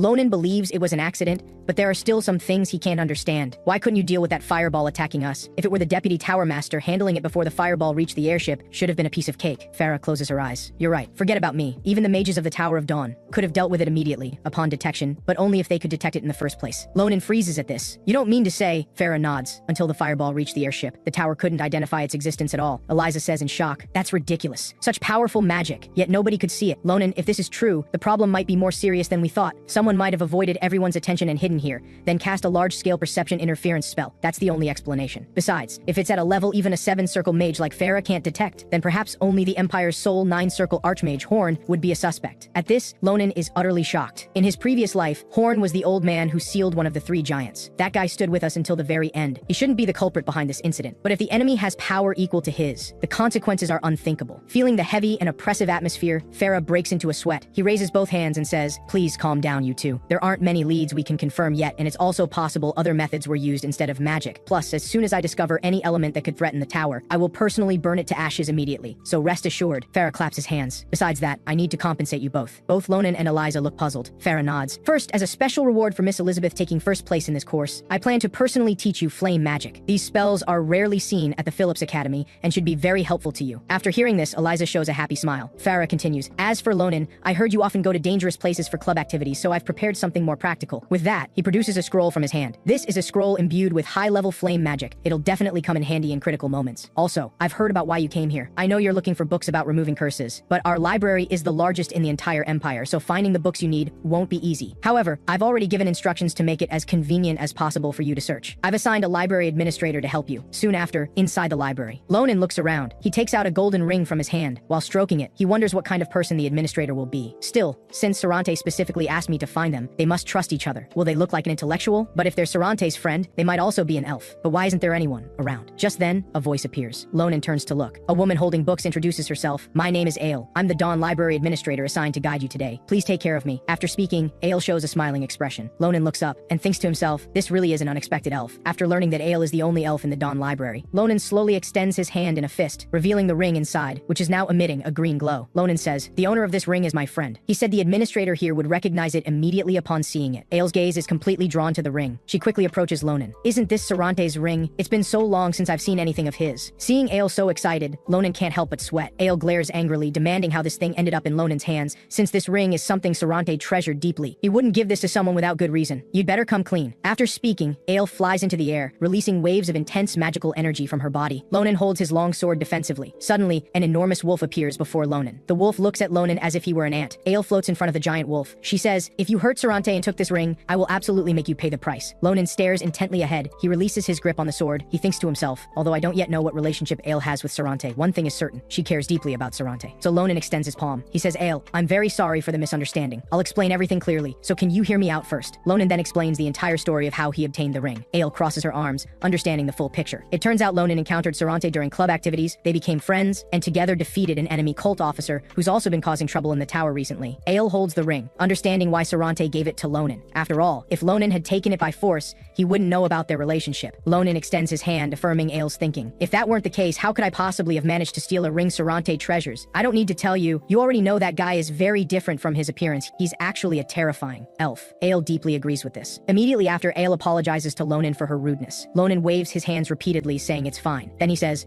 but how do you know Sarante? You two seem to have more than an ordinary relationship, and you just used wolf form magic. You're an elf, aren't you? Ale admits to being an elf and says, my relationship with Sarante is more like a mentor-disciple one, because I learned so much from him. Sarante and I met hundreds of years ago. At the time, I was in my rebellious phase, extremely dissatisfied with everything in the world, and got into plenty of trouble, like running off to human settlements to bully them, or seizing their land for myself. Back then, I was very immature, and even thought it was okay to do these things, since there was nobody nearby who could stop me, until that day, when I met Sarante. I arrogantly said to Sarante, what's this, old elf? Get lost. This is my territory. Sarante released magical power around her body. She said, you'd better come with me quietly, since I want to avoid hurting you if possible. Then she extended her hand, and just like that, I came with Sarante to this Tower of Dawn, and she was a top-tier mage in the tower at the time. Being able to become a top-tier mage without using flame magic, only she could do that. This shows how powerful Sarante is. But back then, I didn't care how capable she was. All I thought about was how to escape from here. However, Sarante never gave up on guiding me. Instead, she taught me many things. She made me understand that people who prove themselves through power alone will eventually be crushed when they encounter greater power. The correct way to live should be to coexist peacefully with your surroundings and know how to fill your life with love. love. Thanks to Sarante's teachings, I've become a better person now. After that, following her guidance, I started working here part-time as a library administrator while protecting this place. Speaking of which, is Sarante still as busy as before? She even has to relay messages through you. At this, Lonan's whole body trembles, stuttering and unable to speak. Ale tilts her head, curious about why I'm reacting this way. And at this moment, Lonan's eyes show only sorrow. He thinks of the scene when Sarante died. Sarante wouldn't want those close to her to be sad, would she? So Lonan fabricates a lie, you know, don't you? How devoted Sarante is to Senil. So she'll probably be out of contact for a long time, which is why she asked me to relay her message. Ale strokes the ring emitting green light and says, she's still the same as always, but I'm not sad. Just knowing that Sarante hasn't forgotten me is enough to make me happy. The ring bursts with brilliant light. To Lonan's shock, the ring's appearance changes. 3 days later, the tower's personnel continue rushing about as usual, but fortunately, no abnormal situations have occurred again. Lonan can also investigate curse-related matters with peace of mind.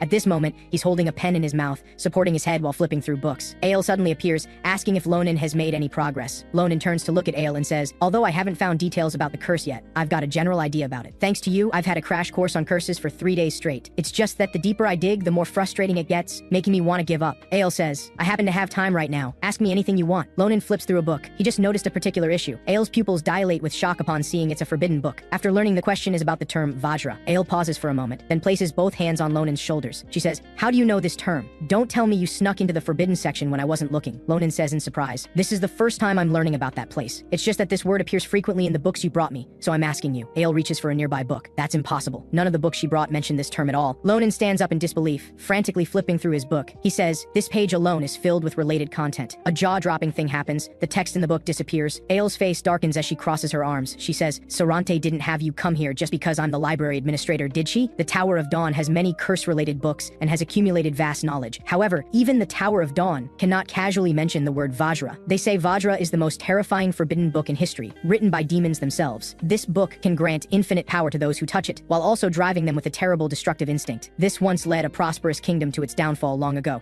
which is why it's also called the Vajra of Destruction. Meanwhile, Farah slowly approaches an old man bound by chains. This old man is none other than the Tower Master of Dawn Tower, Raldane. Phelan turns and says, I believe you can understand that all of this is a choice made for tomorrow's dawn. Ale continues, the forbidden section of the Dawn Library exists to seal away forbidden books like Vajra and others of its kind. The reason Sarante asked me, an elf, to be the administrator here is because humans are easily seduced by the power of forbidden books, so someone needs to guard this place. But you just blurted out Vajra, the most evil of all forbidden books. After the self-destruction incident, there were disappearance cases and all these strange occurrences. Lonan interrupts Ale at this point. He asks, are you saying the disappearances happened after those guys carried out the terrorist attack? Ale replies, yes, I remember it very clearly, and the people who disappeared were all those who usually helped me manage the books. So the moment they went missing, I searched every corner of the tower, but couldn't find any trace of them. It's as if they all evaporated. Lonan is utterly shocked at this. Vanishing into thin air. How is that possible? And it's as if they were waiting for the explosion to happen. Perhaps the explosion was just a trap to divert attention. Night falls. Eliza is currently practicing flame magic. Seeing the massive power of flame summoned by the array pattern, Eliza beams with joy. This is something ordinary people could never do. Farah's flame magic is truly exceptional. Just applying his theory has drastically reduced magical consumption while creating such beautiful array patterns. Eliza wants to recruit him into her family, but Farah probably wouldn't agree. She stretches lazily. During the remaining apprenticeship period, she'll just learn as much as she can. Suddenly, Eliza senses someone hiding in the shadows and furrows her brow. She raises her staff and launches a magical attack. The attack wraps directly around the person's neck. Eliza grabs his collar with one hand while demanding who he is. Did you think using invisibility magic and holding your breath would let you spy on me? You're seriously underestimating me. Eliza's hand gripping the collar freezes. She's seen this person on the bulletin board. He's one of the missing persons. Just as Eliza wonders why this person would appear here, a violent tornado strikes from behind, scattering debris everywhere. The attackers are a group of mages. Suddenly, a massive wave of flames surges toward them. Seeing this, protective shield spheres are hastily activated. The flame wave crashes against the shields with a tremendous sound. The wave carries the missing person from earlier, who is now completely charred and smoking. Eliza slowly advances step by step, gripping her staff tightly as flames blaze around her body. She says, you can only blame yourselves for attacking first, but before that, I want to ask you one question. You tower veterans disappeared without a trace not long ago. Why have you suddenly appeared to attack me now? Then Eliza turns her gaze to one particular person, demanding, why did you get involved in this? This person is none other than the third child of the Granzia family, Miss Shuen Granzia. Shuen doesn't answer. Eliza isn't bothered. She's been wanting to apply the magic Farah taught her in actual combat. There are many array patterns she wants to experiment with, so everyone please, don't turn to ash too quickly. With that, Eliza activates her staff, releasing a terrifying attack. The unstoppable assault devours the group of mages. The ground collapses, eroded by flames. Feeling the powerful flame force, the mages rapidly retreat. One of them says, truly the genius of the Akalusha family. This is far beyond what a four-circle mage should be capable of. Then glances at Shuen and orders, burn her to ashes. A flame-wreathed spear appears in Shuen's hands. Blazing spear! Shuen releases the blazing spear forward. The spear shoots straight out, piercing through the flame attack, heading straight for Eliza's face. Just as the blazing spear spear is about to pierce Eliza's skull. Eliza casually waves her hand. This level of power is weaker than even a match, and this was magic you loudly chanted for.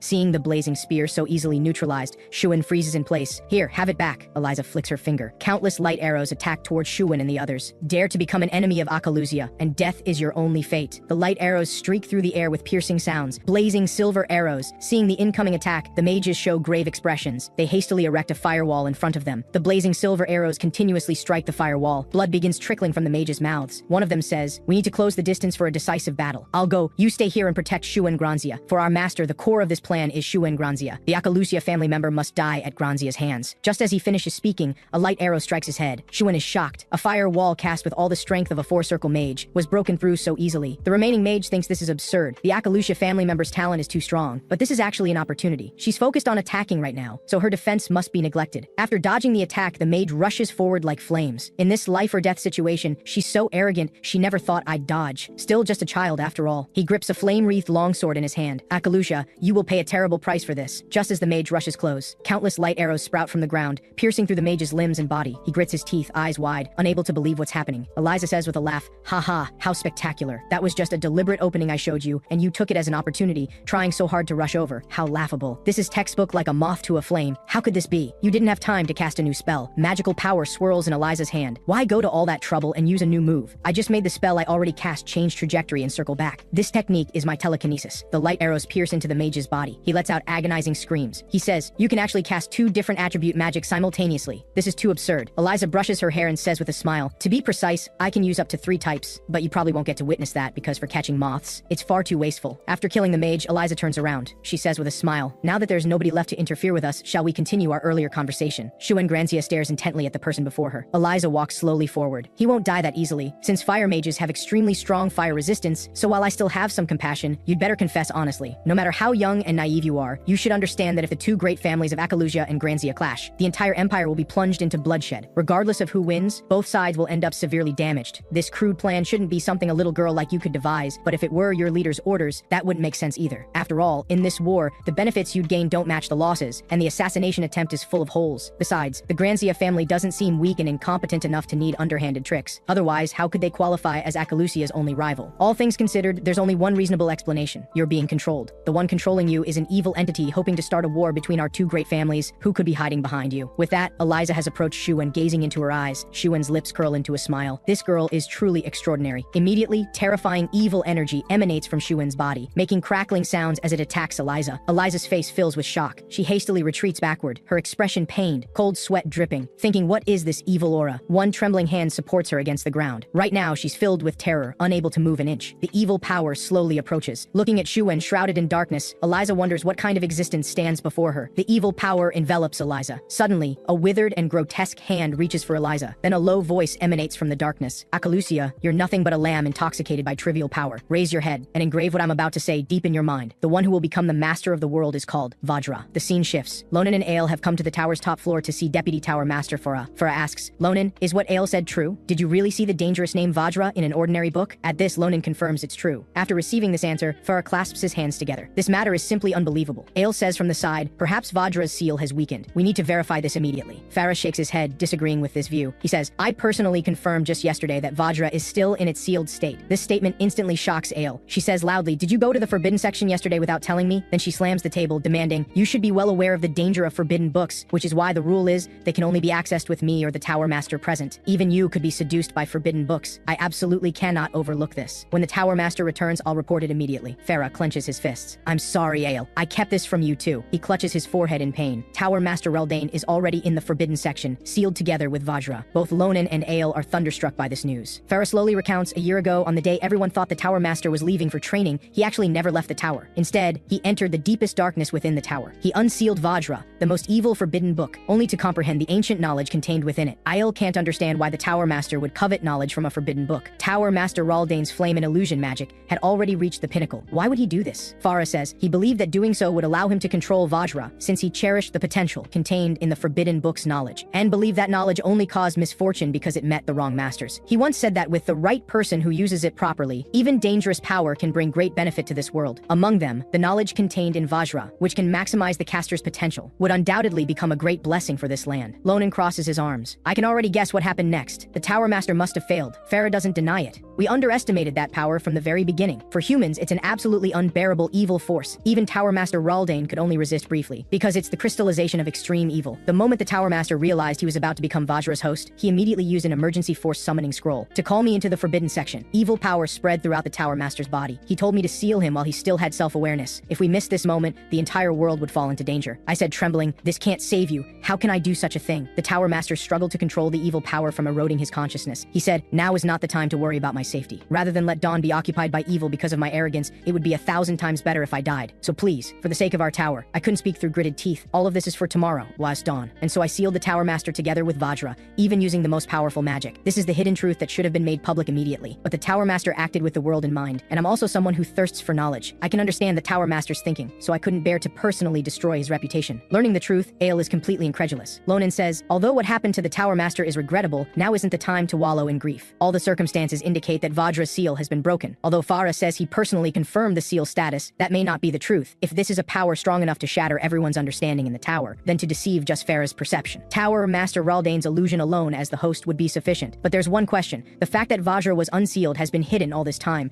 Why reveal its existence to everyone now?" While Ronan is thinking, starlight suddenly begins drifting through the air. Ronan is shocked. Why would Crazier's magical power appear here? This isn't emanating from Ale or Farah, and the source isn't nearby either. This aura is so strong it fills the entire space. Even Briggia couldn't accomplish this. What on earth is happening right now? On the other side, Eliza kneels on the ground, looking up at the sky. Even in the Akalusha family, Vajra is considered an extremely dangerous existence. A rare forbidden book that can't be investigated without the family head's permission. How could something like this appear here? Eliza trembles. Upon looking more carefully, she discovers Vajra's appearance has changed. Its form is clearly that of Tower Master Raldane. Vajra descends to the ground. He says, "As you can see, this body belongs to the Master of the Tower of Dawn, the Elder of the magical world closest to humanity's peak, Tower Master Raldane. However, now he couldn't grasp the situation and dared to covet my power, which instead caused him to lose everything. He's been reduced to a puppet at anyone's mercy." That's right, Akalusia, just like your current situation. Eliza clenches her fists, her mind racing with thoughts. This Vajra is indeed rude, speaking so carelessly, but she needs to stay calm. If this really is the forbidden book Vajra, forget about her. Even if everyone in the tower resisted together, they wouldn't stand a chance. But something still doesn't add up. If he's this powerful, why play these tricks behind the scenes? He could just appear and attack directly. At this thought, Eliza's lips curl into a smile. "I see now. You mastermind aren't so impressive after all, yet you only dare hide behind a 10-year-old girl. How utterly laughable." Eliza is grabbed by the face by a grotesque hand, but she shows no fear. She says, "If you'd truly recovered your power, all of this would be unnecessary. So there's only one truth. Right now, you're nothing but a paper tiger." Vajra laughs maniacally. "You guessed half of it correctly. I do indeed still need some time to fully recover my strength. This old man's will is still resisting. To fully merge with this body will take considerable effort. If I show even the slightest opening, he desperately tries to burn himself and me together. It's laughable, but indeed troublesome. However, it will end soon, because a vessel far superior to Raldane has delivered itself to me." With that, he uses his finger to lift Eliza's chin. Instantly, the image of a person flashes in Eliza's mind, none other than Ronan. Vajra says with a laugh, "That child is my true beginning, worthy of being called my complete form." Eliza is trapped by spikes, unable to move, only able to let Vajra manipulate her. Vajra releases Eliza's chin and continues, "Raldane possesses a strong will, requiring effort to fight against his consciousness, which has caused me considerable trouble. But this problem just needs time to solve. However, after all this effort, I only obtained an aged and worthless body, which greatly displeases me. But while eliminating Raldane's consciousness, I never expected that the fireball I launched out of boredom would lead me to discover him on that airship. This is truly fate. This old man can't compare to him at all. He's young, strong, excellent, and possesses potential that surpasses everyone." At first I doubted my own eyes, since in hundreds of years I've never seen such a treasure. But after spending several days carefully observing him, I decided to bestow upon Ronan the honor of becoming my host. So I'm no longer interested in a war between your two families. But I still think this process was meaningful, because this way, I was able to discover talented individuals with great potential like you. With that, Vajra clenches his fists and activates evil power. Dark thorns instantly grow from the ground, piercing through Eliza's body. Vajra snaps his fingers. "It would indeed be too wasteful to kill you on a whim, so today I'll be magnanimous and give you an opportunity. Are you willing to become my slave and swear to be loyal to me?" Then countless dark hands reach out, surrounding Eliza. Eliza is tightly bound, completely unable to move. Of course, you still have another choice, which is to die at the hands of that girl from Granzia, becoming the catalyst for war and leading the Empire down the path of destruction. Vajra sneered coldly. "The choice is yours." Eliza gritted her teeth tightly. She said, "After living so long, you still have no insight at all, actually thinking I'm the kind of person who would waver over such a choice. Enough with the nonsense, just kill me already. If someone from the Akalusha family fears death, they're not worthy of bearing that name. Kill me however you want. I'll accept whatever comes." Vajra stared at the restrained Eliza. What a boring girl. He snapped his fingers. "I've lost interest in you, now die." Then he controlled Shuen to strike at Eliza with a longsword. At this critical moment, Ronan arrived with his longsword. He shattered the sword in Shuen's hand, then recklessly grabbed Shuen's hand holding the broken blade. Eliza's pupils dilated in shock seeing Lonan's figure. Ronan said, "Eliza, and this familiar little one, you both owe me a favor." Vajra was stunned in shock seeing the scene before him. Ronan raised his longsword high, leaping into the air. Charging toward Vajra, Raldane's head was severed. Vajra couldn't believe this scene. He had clearly strengthened Raldane's phantom with power, yet the opponent not only saw through it, but could so easily decapitate this body. Ronan landed smoothly carrying Shuen. Vajra firmly believed such an excellent person should become his host. On the other side, Farah looked around, then said to Ale, "Ronan was right. The training grounds have been isolated by consciousness-blocking magic." He reached out and discovered that this magical fluctuation is identical to Tower Master Raldane's. Ale similarly reached out to sense the magic. She said, "Vice Tower Master, it seems Vajra's seal really has been broken." Farah broke into a cold sweat. He said, "We must now gather all the mages in the magic tower to discuss countermeasures together." At the same time, Eliza was smiling bitterly. Her current state was truly pathetic. She had clearly felt the intense stabbing pain in her body, but it turned out to be just a phantom. She reached one hand toward the sky. Even all her body's senses had been deceived. At this point, Ronan asked Eliza, "Is what you said true? That little one is really Shulifan's sister?" Eliza confirmed this. "That's right. She's the third child of the Granzia family, Shuen Granzia. Her magical power is quite good. She came to study abroad at a young age. I just didn't expect we'd meet this way, but it doesn't matter. Anyone can tell she's just being used by Vajra." Ronan gave a thumbs up, worthy of an Akalusha. Such extraordinary bearing is truly well-deserved. Hearing Eliza still arguing that only Andesan could use that nickname,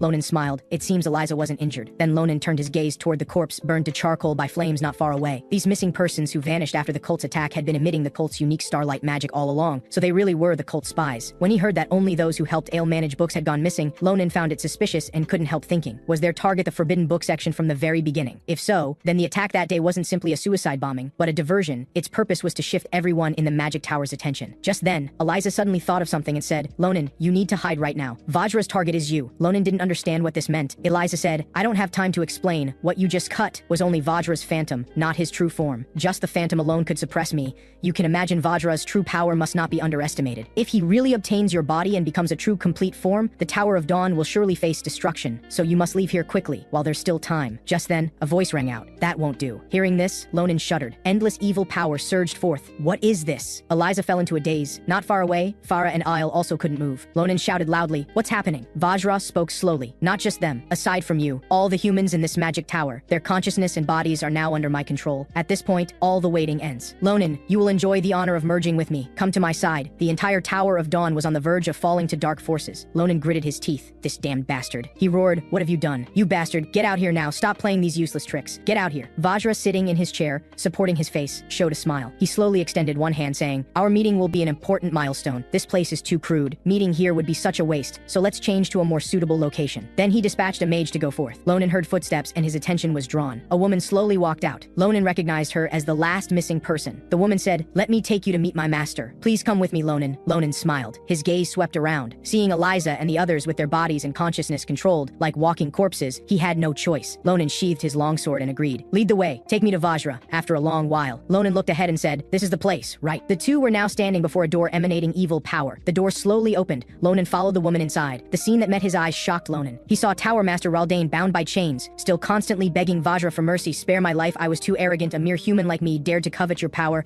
Please, I beg your mercy." Hearing these words, Ronan clenched his teeth. He drew the longsword from his waist. A terrifying sword strike was released, directly cutting the bound and kneeling Raldane's body in half. Ronan said angrily, "Stop with these sick jokes. Come out, Vajra." Vajra laughed coldly. "Heh, how boring. This was my special way of greeting." "Then I'll do as you wish." Afterward, evil power continuously gathered, forcing Ronan to hastily retreat. Ronan could only use his fists to block the approaching evil power. Soon after, Vajra's form appeared, still using Raldane's body. Vajra sat on his throne. He said, "Welcome, Ronan, my supremely excellent host. Facing each other directly like this feels quite different. I want to use a warmer way to share my current feelings. So let's first deal with the eyesore." As he finished speaking, Vajra extended one finger. "Hurry and end yourself." The woman received the command, directly placed both hands on her own head and twisted it off. Before dying, the woman was still saying Vajra, eternal and everlasting. Then the woman fell to the ground, blood splattering in all directions. Seeing this, Ronan asked, "What game are you playing now? Wasn't she your ally?" Vajra beckoned with a finger saying, "How ridiculous. That small fry is just like the former owner of this aging flesh. Both just trash who couldn't grasp the situation yet coveted my power." Those arrogant words they spoke when first entering here, I still remember them today. They said they would work harder for the greater cause, thereby obtaining salvation, and said that was the only way to survive. To me, these people are no different from ants, yet they dared to be so arrogant, though I could instantly turn them into a pile of rotting flesh. I still showed great mercy, letting them have the honor of temporarily obeying my commands. How's that answer? Ronan gripped his longsword tightly. Couldn't help thinking, based on Vajra's words and actions, he could confirm he has no connection with the cult. But why does Crazier's aura keep emanating from his body? Ronan held his longsword, sighing, "All right, I've heard enough of your arrogant nonsense. Take this opportunity, let me show you what someone like you needs." words. As he finished speaking, the longsword pointed at Vajra. Seeing the blade point at him, Vajra crossed his legs, saying, "Truly imposing, but since you're to become my host, you should have that kind of spirit. However, aren't you afraid at all? With just a move of my finger, I can end your life. The gap in our power is like heaven and earth." Ronan was too lazy to listen to this garbage. Gripping his longsword with both hands, he struck at Vajra on the throne, determined to cut him to pieces. If that were really the case, you would have acted already. Just as the sword was about to strike his face, Vajra smiled. How interesting. Lonan's longsword cut Vajra along with his throne directly in half. Then Lonan's whole body shook. Behind Ronan appeared another Vajra sitting on a throne. Vajra extended his hand, evil power gathering upon it. He said, "Your arrogance needs adjustment. Come at me." Ronan was extremely surprised. He hurriedly flew backward, trying to dodge the attack about to consume him. Vajra said, "You need to recognize the gap between yourself and me." Just when Ronan was at his wit's end, the pocket on his shirt emitted a green light. It was the ring Sarante gave him glowing. The green light slowly attached to the longsword in Lonan's hand. Lonan's pupils fixed on it. What is this aura? At this moment, evil power transformed into a giant maw with fangs approaching. Just as the giant maw was about to swallow Ronan whole, a strong fluctuation emerged. The teeth of the giant maw were blocked by Lonan's longsword. "You dare point your stinking mouth at me? You're asking for death." Ronan swung his longsword. Endless sword strikes attacked, slashing at the evil power. Ronan successfully escaped the giant maw's mouth. He saw Vajra sitting on his throne. Vajra's fingers tapped on the armrest, completely unconcerned. Ronan froze seeing this. An even more terrifying evil power opened its maw wide, approaching Ronan.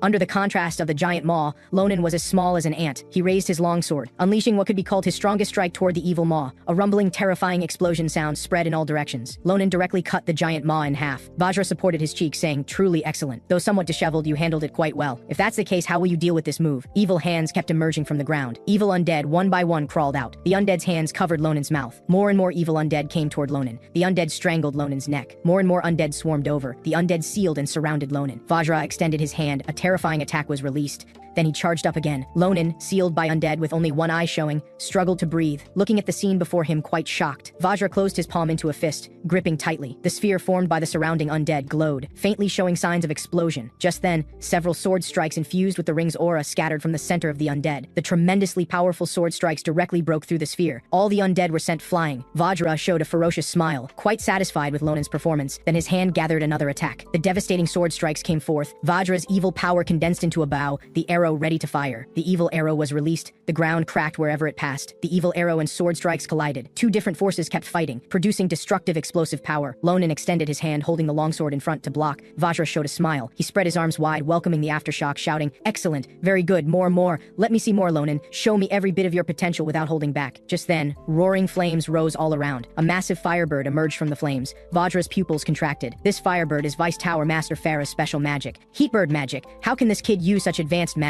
Vajra was first surprised, then his lips curled into a cold smile. He said, "This old man, Raldane, I'm using as a host, is the top expert in fire magic, so this petty trick is meaningless." Then Vajra gathered evil power and cast a flame attack. The heat bird magic was easily blocked. Vajra extended his hand, releasing a flame attack, praising Lonan's combat ability as quite good. "Let me see your next attack." However, Ronan at that spot suddenly disappeared. Vajra understood that the heat bird magic just now wasn't meant to attack, but to hide his aura, a decoy set using powerful magic. Ronan appeared behind Vajra holding his longsword. "Go to hell." Vajra turned his head in shock. Ronan completed his attack. A striking sword mark appeared on Vajra's neck. Blood couldn't stop gushing out. Vajra's head tilted. Blood flowed down. Blood at the wound kept spurting out. Vajra hadn't expected Ronan could injure him. Sizzling sounds came from around. Ronan's attention was drawn. Vajra said, "Truly remarkable. Show me all your remaining talents." Suddenly, countless wormholes appeared. Monsters with gaping fanged mouths crawled out from within. Ronan held his longsword standing ready. The monsters moved with lightning speed, charging at Ronan. Ronan was extremely shocked. He clearly felt he had seen Vajra's physical form, yet it was still useless. Does he have to find the forbidden book controlling Tower Master Raldane to make it work? This is truly troublesome. Speaking while raising his longsword, releasing sword strikes, attacking the gaping-mouthed monsters. Using the scroll Farah gave him to launch a surprise attack is useless now. The Tower Master himself is a powerful figure, his strength on par with teacher Nabiros. Up to now, it's only because Vajra covets my body that this offensive and defensive battle is possible. If not for that, this battle would have ended long ago. There's no chance in a direct confrontation. Ronan's longsword swung repeatedly. The gaping-mouthed monsters were cut in half one after another. Vajra's left hand gathered evil power again. He swept his large hand. A terrifyingly fierce attack charged at Ronan. Ronan looked at the attack rushing toward him. He lowered his longsword with both hands. Unexpectedly, Ronan gave up resisting. Just as the attack was about to pierce through Ronan's neck, the evil power dissipated. This was the only way Ronan thought of to counter.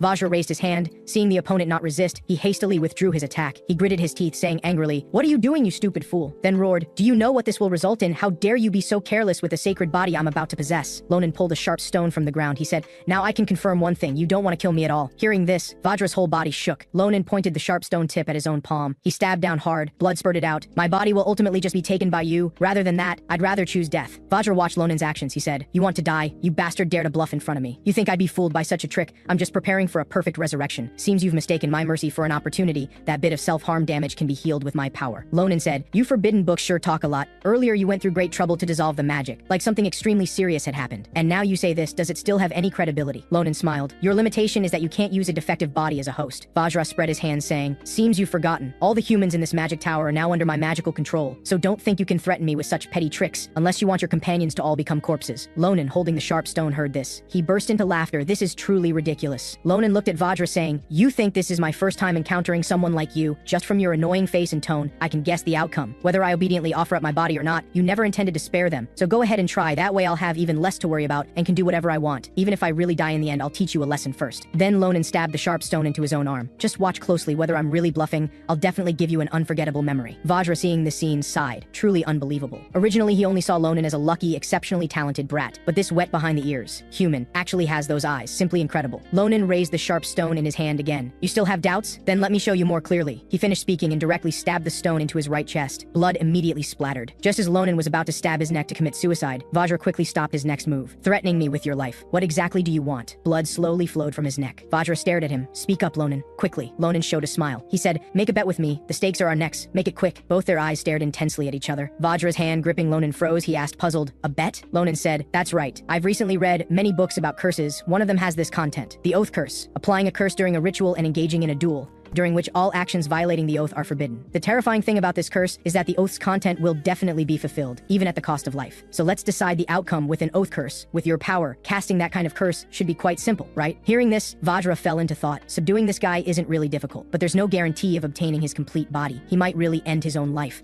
Moreover, I've been sensing an aura from him that doesn't belong to him. That aura has granted him special power, though not enough to threaten me, but now I can't allow any variables. After all, this kid is a once-in-a-lifetime treasure I finally found in my long years. Seeing Vajra so hesitant, Ronan sneered coldly. "Just making a bet with a kid, and you're already scared? Could it be you're not confident?" Vajra released Ronan's hand. "Very well, I'll play along with you. However, I'll decide the method of the duel. Remember, my mercy ends here." Ronan, seeing Vajra's expression, shuddered. Seems he's really angry. Continuing to mess around might really be dangerous. Then he clenched his fist, thinking, being able to drag him into this is already quite good. After all, no matter what happens afterward, the result is the same. After a long while, a glowing golden finger appeared in the air. Its two fingers pinched a chain balance scale. "Are you ready? The oath curse begins now." Soon after, the oath's content started forming. The cursed subjects must swear that before the outcome is decided, they absolutely cannot act against the oath. If Ronan loses, he must offer his body to Vajra. If Vajra is defeated, he must release the hostages and be sealed forever. Then Vajra said, "Besides the method of deciding victory, endure one instance of illusion magic cast by me personally, Ronan. Do you agree?" Ronan stared intently at Vajra, stating the obvious, "I agree, so hurry up and start. Time is precious." Hearing this, Vajra smiled from ear to ear. "Now begin. The oath takes effect. Ronan, may you have sweet dreams. This will be the last memory of your life." How ridiculous. You're the one who should breathe more outside air. When the bet ends, you'll regret setting your eyes on this body of mine. Vajra cast the illusion magic. Ronan fell into a dream realm. Noisy sounds awakened Ronan. He opened his eyes. At this moment, Ronan's identity is Captain Ronan of the penal squad. A penal soldier asked Ronan what good dream he had. Ronan rubbed his eyes. "What good dream? I just had a brief messy dream. Enough nonsense. Check the equipment." Bayless, seeing Ronan wake up, complained loudly about the miserable life of penal soldiers, how easily they die. He suggested that next battle they escape together. As long as Ronan leads the way, there's definitely a chance to succeed. Afterward, the money problem can be solved by his poaching. Hearing this, Ronan angrily glared at Bayless, saying, "If you dare mention poaching one more time, I'll cut off your wrists." Bayless quickly withdrew his hands, indicating he wouldn't dare. Ronan, supporting his head, said, "We just need to serve 2 more months. The general will pardon us. Everyone is persisting until now, holding on to this belief. Then we can escape this criminal's wretched life and start anew. So before that, stop talking nonsense. Protect your own life first." Penal soldier Martin hooked Ronan's shoulder, one finger pointing at Ronan. He said, "Anyway, as long as we stay close to this lord, there's no way we'll die, right, Captain Ronan?" Ronan smiled. "Martin, you brat, you need to protect your own head, yet you want to rely on others for protection." Then Ronan spread his arms, laughing heartily. "Everyone, my life is the top priority. If you get in the way, I'll immediately abandon you." After a while, Ronan sat down. Actually, the general already told him that if this mission succeeds, they'll be pardoned early. Although this mission is extremely dangerous, everything is truly almost over. Just need to hold on a bit longer, then he can return to Nibotan where his sister is. No matter matter what, must desperately survive. The scene changed. A massive starlight magic circle appeared in the sky.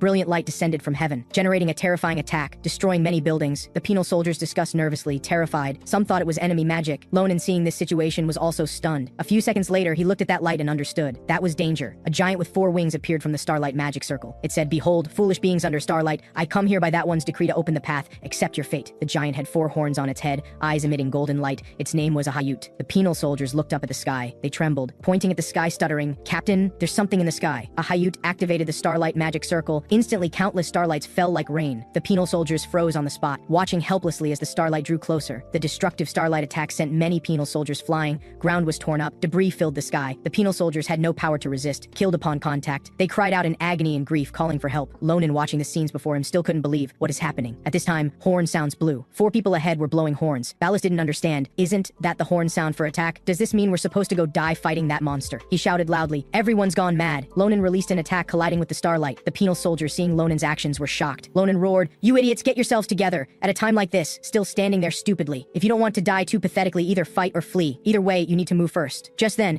explosions from starlight attacks spread from where Ballas and others stood. Smoke rose instantly. Blood splattered on Ronan's face. He froze. He held his longsword, hadn't recovered his senses, completely didn't notice the starlight attack overhead. A figure rushed over quickly. He embraced Ronan, dodging the attack. Where Ronan had been standing was now a gruesome sight. Martin crouched up, shaking Ronan lying on the ground. "Wake up quickly, let's leave here first. That's not an opponent we can handle. Wait for reinforcements." However, Ronan opened his eyes wide, staring blankly without speaking. He saw the tragic state of Ballas and others' deaths. Ronan slowly sat up, his veins bulging, eyes filled with tears. He cried out in anguish, "No!" At the same time, in reality, Vajra and Ronan stood facing each other. His hand still held remnants of evil power. He said, "The illusion magic just cast will penetrate into your memories, manifesting painful and terrifying moments, and it will repeat endlessly, mixing together, evolving into inescapable bonds. Your mind will be trampled until it shatters, then torn to shreds. Until you'd rather beg for death, it will repeat endlessly. And this eternity is the one instance of illusion magic you must endure. Ronan, all mortals in the world cannot bear eternity, though I don't know what thoughts led you to propose this deal, but the moment you handed the decision of victory to me, your defeat was already determined." Vajra let out a chuckling laugh. "So I'm just curious, in what kind of quagmire will you struggle?" In the dream realm, Ronan and Martin now stood before a corpse lying on stones. Ronan was heartbroken, while dodging Ahayut's attacks on horseback. The penal soldiers beside him also turned to ash. Dead, dead again. All dead. How many people have died to protect him alone? Can't count anymore. Is it really all over now? Ronan knelt in a pool of blood. He didn't know if Hell's End truly exists. Right now, Ronan just wants to rest. In reality, Ronan knelt down. He said, "Enough, stop it. Whether you want my body or anything else, please, I'm begging you." Hearing this, Vajra's mouth split wide. Finally, you finally belong to me, Ronan." Vajra separated from Tower Master Raldane's body, transforming into the Forbidden Book's original form. Vajra stood above Ronan's head. Endless evil magic power began flowing toward Ronan. Ronan lowered his head, silent, allowing the evil power to occupy his body. In the end, he showed a smile. The Forbidden Book Vajra successfully occupied Ronan's body. He supported his head, gripping his hair, smiling and saying, "Truly spectacular. This body is now filled with infinite potential. Ronan, before your consciousness completely disappears, I'll give you one final gift." Vajra drew the longsword. "Watch closely. This is your true power manifested through the grace I've bestowed upon you." The longsword released an attack, creating destructive impact force. Vajra continued, "You must be looking forward to it. The despair created with this extraordinary power. Before that, let's fire a celebratory salute for this memorable day, celebrating with the death of that insignificant insect who wasted my time with laughable struggling." The insect naturally refers to the defeated Raldane lying on the ground. Vajra slowly walked toward Raldane. He said, "You still want to keep struggling? Though with this willpower alone, you're indeed worthy of being called strong. Why are you so anxious? Is it because of the sense of responsibility as Tower Master, or because of the guilt of being the culprit who brought disaster to this land? Whatever the reason, fall into despair together, forever." Vajra held the sword hilt. The blade tip pointed directly at Raldane's head. Just as the sword was about to strike down, Vajra's sword suddenly trembled. What's happening? Soon after, Vajra powerlessly collapsed to the ground. He clutched his head, crying out to the sky,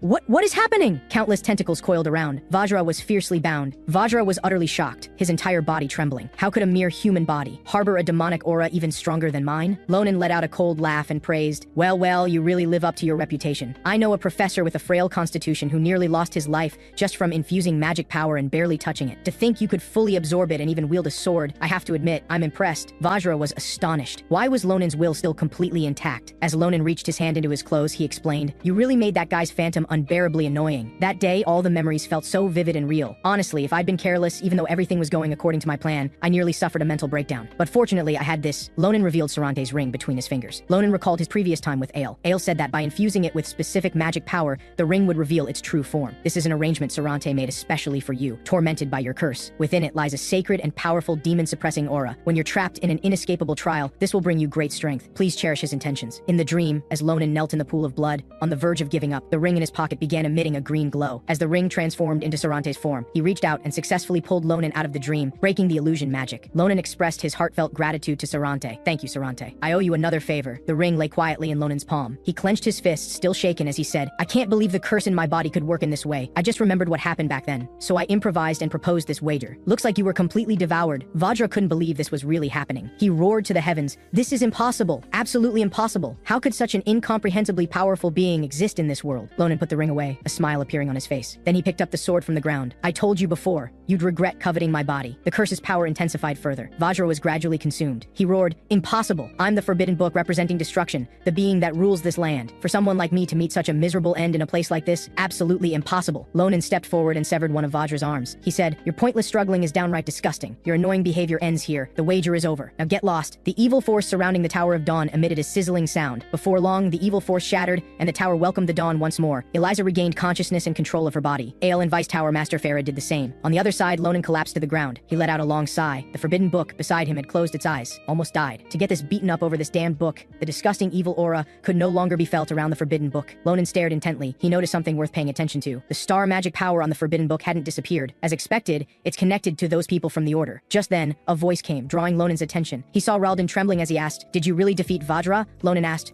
are you awake, Tower Master? Raldeen weakly held his forehead. I'm truly sorry for putting you through this. I can't face you. Though this is technically our first meeting, even as my consciousness was fading, I could still sense the astonishing power you displayed against Vajra and your unbelievably strong willpower. Covered in blood, Ronan smiled optimistically. It was quite rough. I've never been through anything like this in my life. Then Ronan asked cautiously, are you all right? Your magic power. Raldan held out his hand. This price is small. I nearly destroyed Dawn, almost harmed innocent people. For this old bag of bones, losing all my magic power doesn't matter. But I didn't expect I'd still be alive to have a chance at redemption. Hearing this, Ronan said with a smile, those who can become tower masters are truly extraordinary. Just then, footsteps sounded from the doorway. Farah and Ale came running, asking if anyone was hurt. Ronan's eyes blinked sleepily, his body beginning to sway. Finally, he collapsed to the ground. Finally, I can rest easy. Today has been so long. One day later, Ronan opened his eyes as sunlight streamed in. Standing by his bedside were Tower Master Raldan and Vice Tower Master Farah. Ronan held his head as he slowly sat up, feeling like he'd slept for ages. Seeing the two, Ronan smiled and said, everything should be taken care of now, right? Farah replied, thanks to you defeating Vajra. The magic binding everyone was lifted. Miss Elizabeth has also been treated and is fine. She's currently helping restore the damaged parts of the tower. We wanted her to rest properly, but she strongly refused, saying that leading everyone through chaos is Akalucia's duty. Also, Miss Xuen has successfully regained consciousness. However, there's one peculiar thing. For some reason, ever since she woke up, she's been staying by Miss Elizabeth's side the whole time. Hearing this, Ronan put his hand to his chin. He'd been worried this incident would create a rift between the two families, but it resolved so smoothly. With this, he could finally go back. Then Ronan reminded them, please don't throw a banquet. It's really embarrassing. Farah and Raldan trembled. Farah had already prepared a farewell banquet proposal, the absolute final version, but fortunately didn't bring it out. To ensure their benefactor didn't leave empty-handed, Raldan gestured for Farah to show the box in his hands. He said, though it doesn't fully express our gratitude, we still want to thank you. Farah slowly opened the box. Inside lay two gleaming medals, symbols of Dawn's highest very important person status, the first-class tower medals. With them, you can enjoy all the tower's facilities anytime and access Hermione, the special exchange only magic users can attend, with various privileges. Also, like the scrolls we gave you before, these contain several practical spells that should help you in emergencies. This represents that Ronan will forever be an ally of the Tower of Dawn, a symbol of that oath. The two then bowed in thanks. Thank you for restoring the dawn to our tower. The sudden gesture put Ronan under pressure, and he quickly raised a hand to indicate it was fine. Flames of magic power burned in Farah's hand, and a vortex appeared above the room. He said, there's one more matter to clarify, the arrangement regarding the forbidden book. The scene shifted to Ale watching the beautiful scenery by the tower's seaside. Then Ronan slowly appeared behind her. Seeing Ronan, Ale was delighted. Ronan, are you feeling better? Why did you come out so soon? You should rest more. Ronan said, I've rested enough. Vajra took good care of my body, so I'm not injured. Then Ronan touched his cheek, hesitating before speaking. I'm heading back to Phillips soon. Before that, there's something I think I have to tell you. It's about Sarante. The waves lapped at the beach and silence fell around them. You don't have to say it. Ale's words surprised Ronan. Ronan looked at Ale's forced smile. Her eyes revealed deep sorrow. Back in the library, Sarante had appeared to Ale as a projection. She gently stroked Ale's hair. He said, I'm sorry, Ale. Please forgive me for saying goodbye this way. Thank you for leaving so many warm memories in my insignificant life. I hope you'll be safe in everything ahead, my dear friend. Recalling this, Ale's whole body trembled. Tears streamed down her face. Then Ronan, Eliza, and the students boarded the airship back to the academy, Phillips Royal Academy. At this moment, in the training grounds, Ronan stood holding a sword. The blade was infused with his magic power, and the sword energy it released still packed tremendous power. Ronan stared at the sword raised in his hand. Nothing seemed different from usual. Neither the flowing magic aura nor the color of the sword energy had changed at all, but one issue kept troubling him. Tiny points of starlight were emanating from the sword. Ronan examined it closely, many times, no matter how he looked at it. This damn thing was identical to the star magic power used by those people from the Order. Thinking of this, Ronan clutched his head and fell into a crazed posture. Then he ground his teeth. That damned Vajra, what the hell did he do to my body? Inside Ronan's body was a sphere, continuously releasing star magic power outward. At the Tower of Dawn, Raldan placed the forbidden book in Ronan's hands. Ronan looked at the forbidden book, falling into thought. Though he wanted to understand this book, is it really okay to give me something like this? He asked, what if something goes wrong after I take it? Farah smiled. Don't worry, we've confirmed the magic power in the book has been completely destroyed. Only ancient knowledge remains inside. Of course, if outsiders knew about this, the tower's position might be somewhat difficult, but based on our judgment, we should entrust this book to you at this stage. Because inside your body, you already have Vajra's aura, Raldan explained Ronan's confusion. We theorize that Vajra was absorbed by your body. This was the result of his failed attempt to seize control of your body, which is why he was absorbed by your body afterward. If that weren't the case, the book should still contain an evil will right now. Don't think too negatively. This might just be the only method we've been unable to find for controlling Vajra. Recalling these words, Ronan shouldered his sword and scratched his head in complaint. What kind of bullshit only method? I can already see my future. If I encounter Tarukan in this state, I'll definitely be torn apart. Fortunately, others can't see the star magic power. If I'm misunderstood and accidentally implicated in what? Who are you talking about? Before Ronan could finish, a voice interrupted him. Nabiros pressed close to his back. Ronan jumped in fright. Damn it, what the hell? The words barely left his lips when Ronan swung his sword, releasing an attack. Nabiros drew her sword and blocked the attack while asking, the depth of your sword has changed. Did you have another adventure during this time? Ronan's pupils dilated. It was Teacher Nabiros. He quickly hid the sword behind his back, putting distance between them, and laughed awkwardly. Teacher, that was your fault just now. You released killing intent first. Nabiros slowly approached, staring at Ronan. Brat, something happened to you at the Tower of Dawn, didn't it? How did you form a core? Hearing this, Ronan was puzzled. He pointed at his chest. You're saying this sphere in my body is a core? Isn't it just a lump? Anger crept onto Nabiros's brow. Her hair flew up. How dare you compare a lump to the sacred core? I explained it in detail during theory class. Were you napping then? Ronan quickly bent over to apologize. Nabiros sighed helplessly. Then she began explaining. The so-called core is a blessing only true swordsmen can obtain after countless magic training sessions and real battles. Simply put, it's when the heart, after countless magic circulation cycles, ultimately becomes a vessel capable of accumulating magic power. This achievement is often considered an important watershed moment in a warrior's life, because magic power stored in the core not only differs in essence from natural magic power, possessing different density, but also serves as the only stepping stone to achieving aurora. In other words, forming a core means a swordsman has entered an entirely new realm. Nabiros crossed her arms, looking at Ronan. A core that normally takes over a decade to form has appeared in you, someone who just learned to control magic power, and it's not using the heart as a medium, but through something else. In theory, this means you could potentially possess two cores. Hearing this, Ronan carefully examined the star magic power on his sword. So this thing is actually this special? Nabiros drew her sword. We'll talk about other matters later. Let's spar first. Ronan raised his hand and shouted, why are we suddenly talking about fighting? Nabiros smiled. As a swordsman, when you gain new power, of course you need to test its might. Ronan was forced to raise his sword and attack Nabiros. Their swords clashed. Explosive energy waves erupted. Dust rose in an instant. Ronan was blown back by the shockwave. He used one hand on the ground to barely stabilize himself. Looking at Nabiros emerging from the dust, he saw her charging forward with her sword raised, her momentum suggesting she meant to kill him. Ronan struggled to raise his sword and block Nabiros's descending strike. The ground was instantly shattered into pieces by the tremendous force. Ronan thought to himself, my strength is completely inferior. If I keep clashing head-on like this,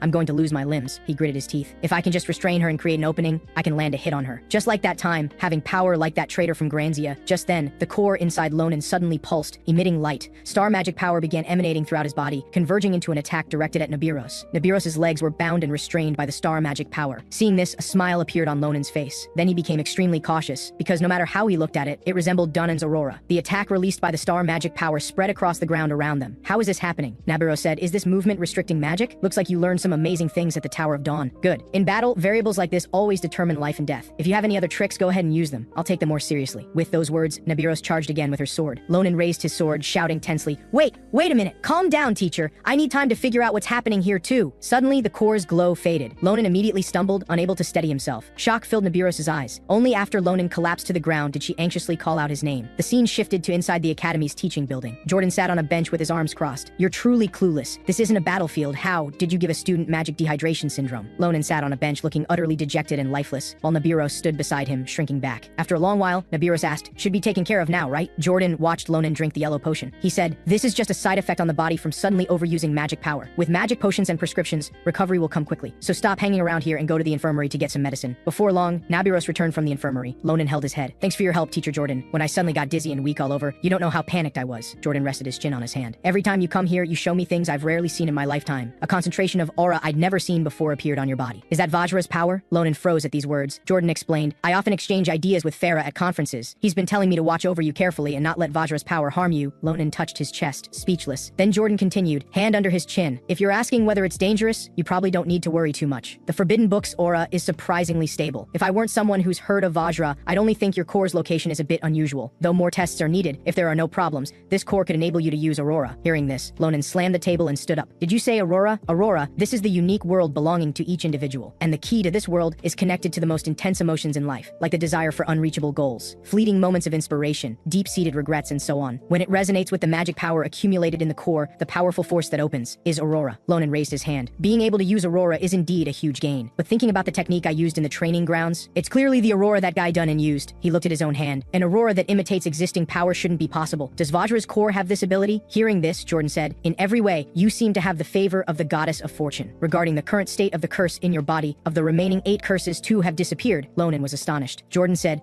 based on the information I currently have, to be more specific, Vajra and 2 curses have merged into 1. Though this sounds unreal. After all, I've never heard of curses merging. But if this could actually happen, the premise should be that they originated from the same place. Crazier. Lonan lowered his head and smiled. There are too many incomprehensible things inside my body, but I think I'll understand eventually. The scene shifted to Lonan walking home. He had a magic potion stick in his mouth and held the forbidden book in his hand. Looking at the eyeball on the forbidden book, even dead, it's still disgusting. He tossed the forbidden book into the air, thinking, forget it, not thinking about it. Though it's a bit unsettling. 2 annoying curses disappeared. Overall, it's a gain. To catch 1 or 2 more of those order people, there's no need to be petty now. Better to understand it slowly. Lonan caught the forbidden book and continued forward. Just then, a voice calling him rang out. Looking back, he saw a figure running quickly, kicking up dust along the road. It was Assam, tears in her eyes, running over quickly. Lonan waved his hand, smiling. Long time no see, Assam. How did you know I was here? Are you doing well? An astonishing wave of energy came from behind Assam. She cried out loudly, ah, Lonan, please save me. Lonan's waving hand froze in midair, his words unfinished. He let out a shout. Assam, what the hell did you bring here? A massive monster was chasing her from behind, roaring ferociously. Lonan stared dumbfounded at this monster. He'd only gone to the tower once. What the hell happened in such a short time? How could something like this appear at the academy? And no matter how I look at it, it's a manticore. Manticore, a highly dangerous monster dwelling in the northwestern wastelands,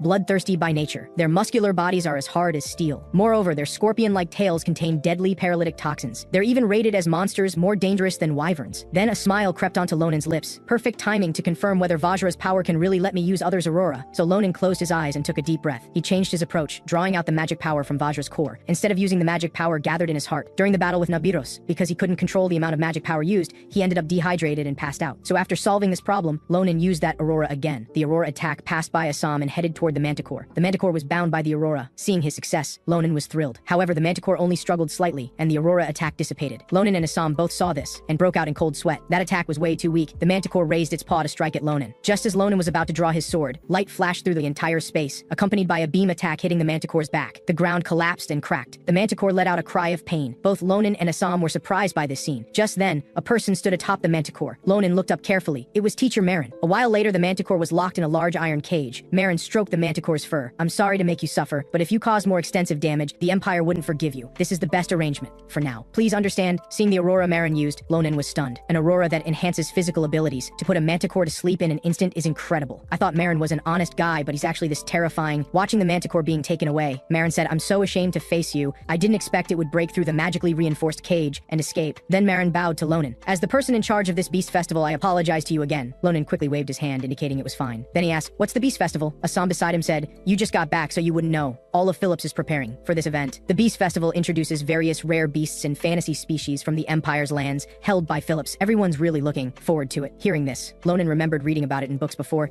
and became excited about the event. The next day, inside a luxurious house, Lonan, Assam, and Maria sat in the living room talking. Lonan said, there's something I don't quite understand. Why is everyone talking about the beast festival? It's worth seeing, but not to that extent, right? Maria smiled. She held up a finger. This beast festival is a very special event. The twin forms, Alpha and Omega, will both appear. Twin forms are fantasy species that can read the thoughts of those they gaze upon and transform accordingly. Alpha usually transforms into the existence loved by the one being observed, while Omega transforms into an existence associated with negative emotions. To witness this miraculous sight, everyone's willing to queue up. After all, it's rare to see, and this time it's free. Hearing this, Lonan fell into thought. Fantasy species that read others' emotions and transform. If it were me, Alpha would be Sister Eli. As for Omega, it should be the giant Ahayut. Thinking of this, Lonan felt particularly disgusted. Then he looked down. They're indeed miraculous creatures. This way all kinds of people will gather at our academy. During this time, Teacher Marin will have it tough. After all, the more times like this, the more likely unwelcome guests will appear. Meanwhile, on the street, unwelcome guests had already arrived, holding scrolls in their hands, carrying out their plan thoroughly according to orders from above. All for Caravolo's honor. ensuring no mistakes. On the other side, Ronan moved past the Beast Festival topic, ready to get to the main point. As he pushed out the forbidden book, he said, "The reason I called you two here privately today is because I have gifts for you. First, this is for Assam." Assam opened the forbidden book. Ronan introduced beside her, "This is a rare item I worked hard to get from the tower. That said, you might find it hard to read right now. The people there said every page has some encryption magic. Just understanding one page's content takes a whole day, so just take your time slowly." But Assam, holding the forbidden book, kept trembling. She excitedly flipped through it, then slammed the table and stood up. "Oh my god, this is insane. Something like this actually exists in the world." His words interrupted. Ronan asked in surprise, "You can read it?" Assam smiled. "Though each page looks very complex. With enough time, I should be able to read it all. Full comprehension will take more time, but every bit of content in this book represents innovative advanced wisdom." Assam held the forbidden book in both hands, asking excitedly, "Ronan, how did you get such an amazing magic book?" Ronan recalled his dangerous encounter with Vajra. "You're better off not knowing," then Ronan said to Maria, "When you have time, go see teacher Maren. He has an amazing money-making opportunity." Maria was puzzled. Ronan explained, "Not long ago, the teacher successfully cultivated Sarante's medicinal herbs. I heard they'll soon be processed into potions and distributed throughout the empire. I strongly recommend your Carabel Trading Company as the sales agent. That's the money-making opportunity. With the herbs effects and your company's skills, making big money is just a matter of time." Hearing this, Maria's eyes lit up, already imagining herself lying in an ocean of money. Then Ronan said he wanted to spar with Maria since it had been so long. Maria smiled. "I'd be delighted." The two walked toward the door together. Ronan turned back to tell Assam to study the magic book well. At this stage, reading that book will be much more effective for increasing your strength. Only Assam remained in the living room. She watched Ronan and Maria walking and laughing together. Assam could only watch this scene. Time passed. 15 days later at Garland Hall, Ronan and Brian stood facing each other. Adesan held up a whistle. "The 514th test. Are you both ready?" Brian picked up his greatsword, eager to try. Adesan said, "Then I'll start the countdown. 3, 2, 1. Brian infused magic power, launched his attack all in one smooth motion. Just as he came within 5 centimeters of Ronan, Lonan's eyes widened. The core gradually ignited. Star magic power was activated. A sizzling sound rang out as both Brian and his greatsword were restricted. Brian said with a smile, "Haha, I really can't move at all now. This technique is amazing." Ronan let out a long breath, wiped away his sweat, and smiled. "Thanks for your hard work, Senior Brian." Adesan congratulated from the side. "Congratulations, Ronan. This execution, both the speed and the balance of magic power were just right. To achieve this level in just 15 days is truly impressive." Ronan said, "I have to thank you both for your help. Sister Adesan analyzed my technique, pointed out shortcomings, and even proposed perfect reinforcement methods." And Senior Brian swung his sword without hesitation, allowing me to maintain keen perception. "Thanks to you both, this technique's power has greatly improved." Brian extended his fist. "Ronan, I should be thanking you. You gave me a new goal. You're truly the best club president." Then Brian waved goodbye. "I'll go do some personal training now. If you still need me, just call anytime." Ronan raised his hand, watching Brian's back and thinking, though successfully executing that guy Dunan's aurora is already a major achievement. Unfortunately, with Teacher Marin's golden aurora I saw, no matter how much I try, it only drains the core's magic power completely. I can't even imitate it. Could it be that as the aurora's level increases, the difficulty of replication also increases? Thinking this, Ronan scratched the back of his head and sighed. If I could see it 2 more times, maybe I could get the hang of it. But Teacher Marin is too busy. Just then, a figure came running and stopped in front of Ronan and Adesan. It was Marin's teaching assistant, Barry, who was gasping for breath from running too urgently.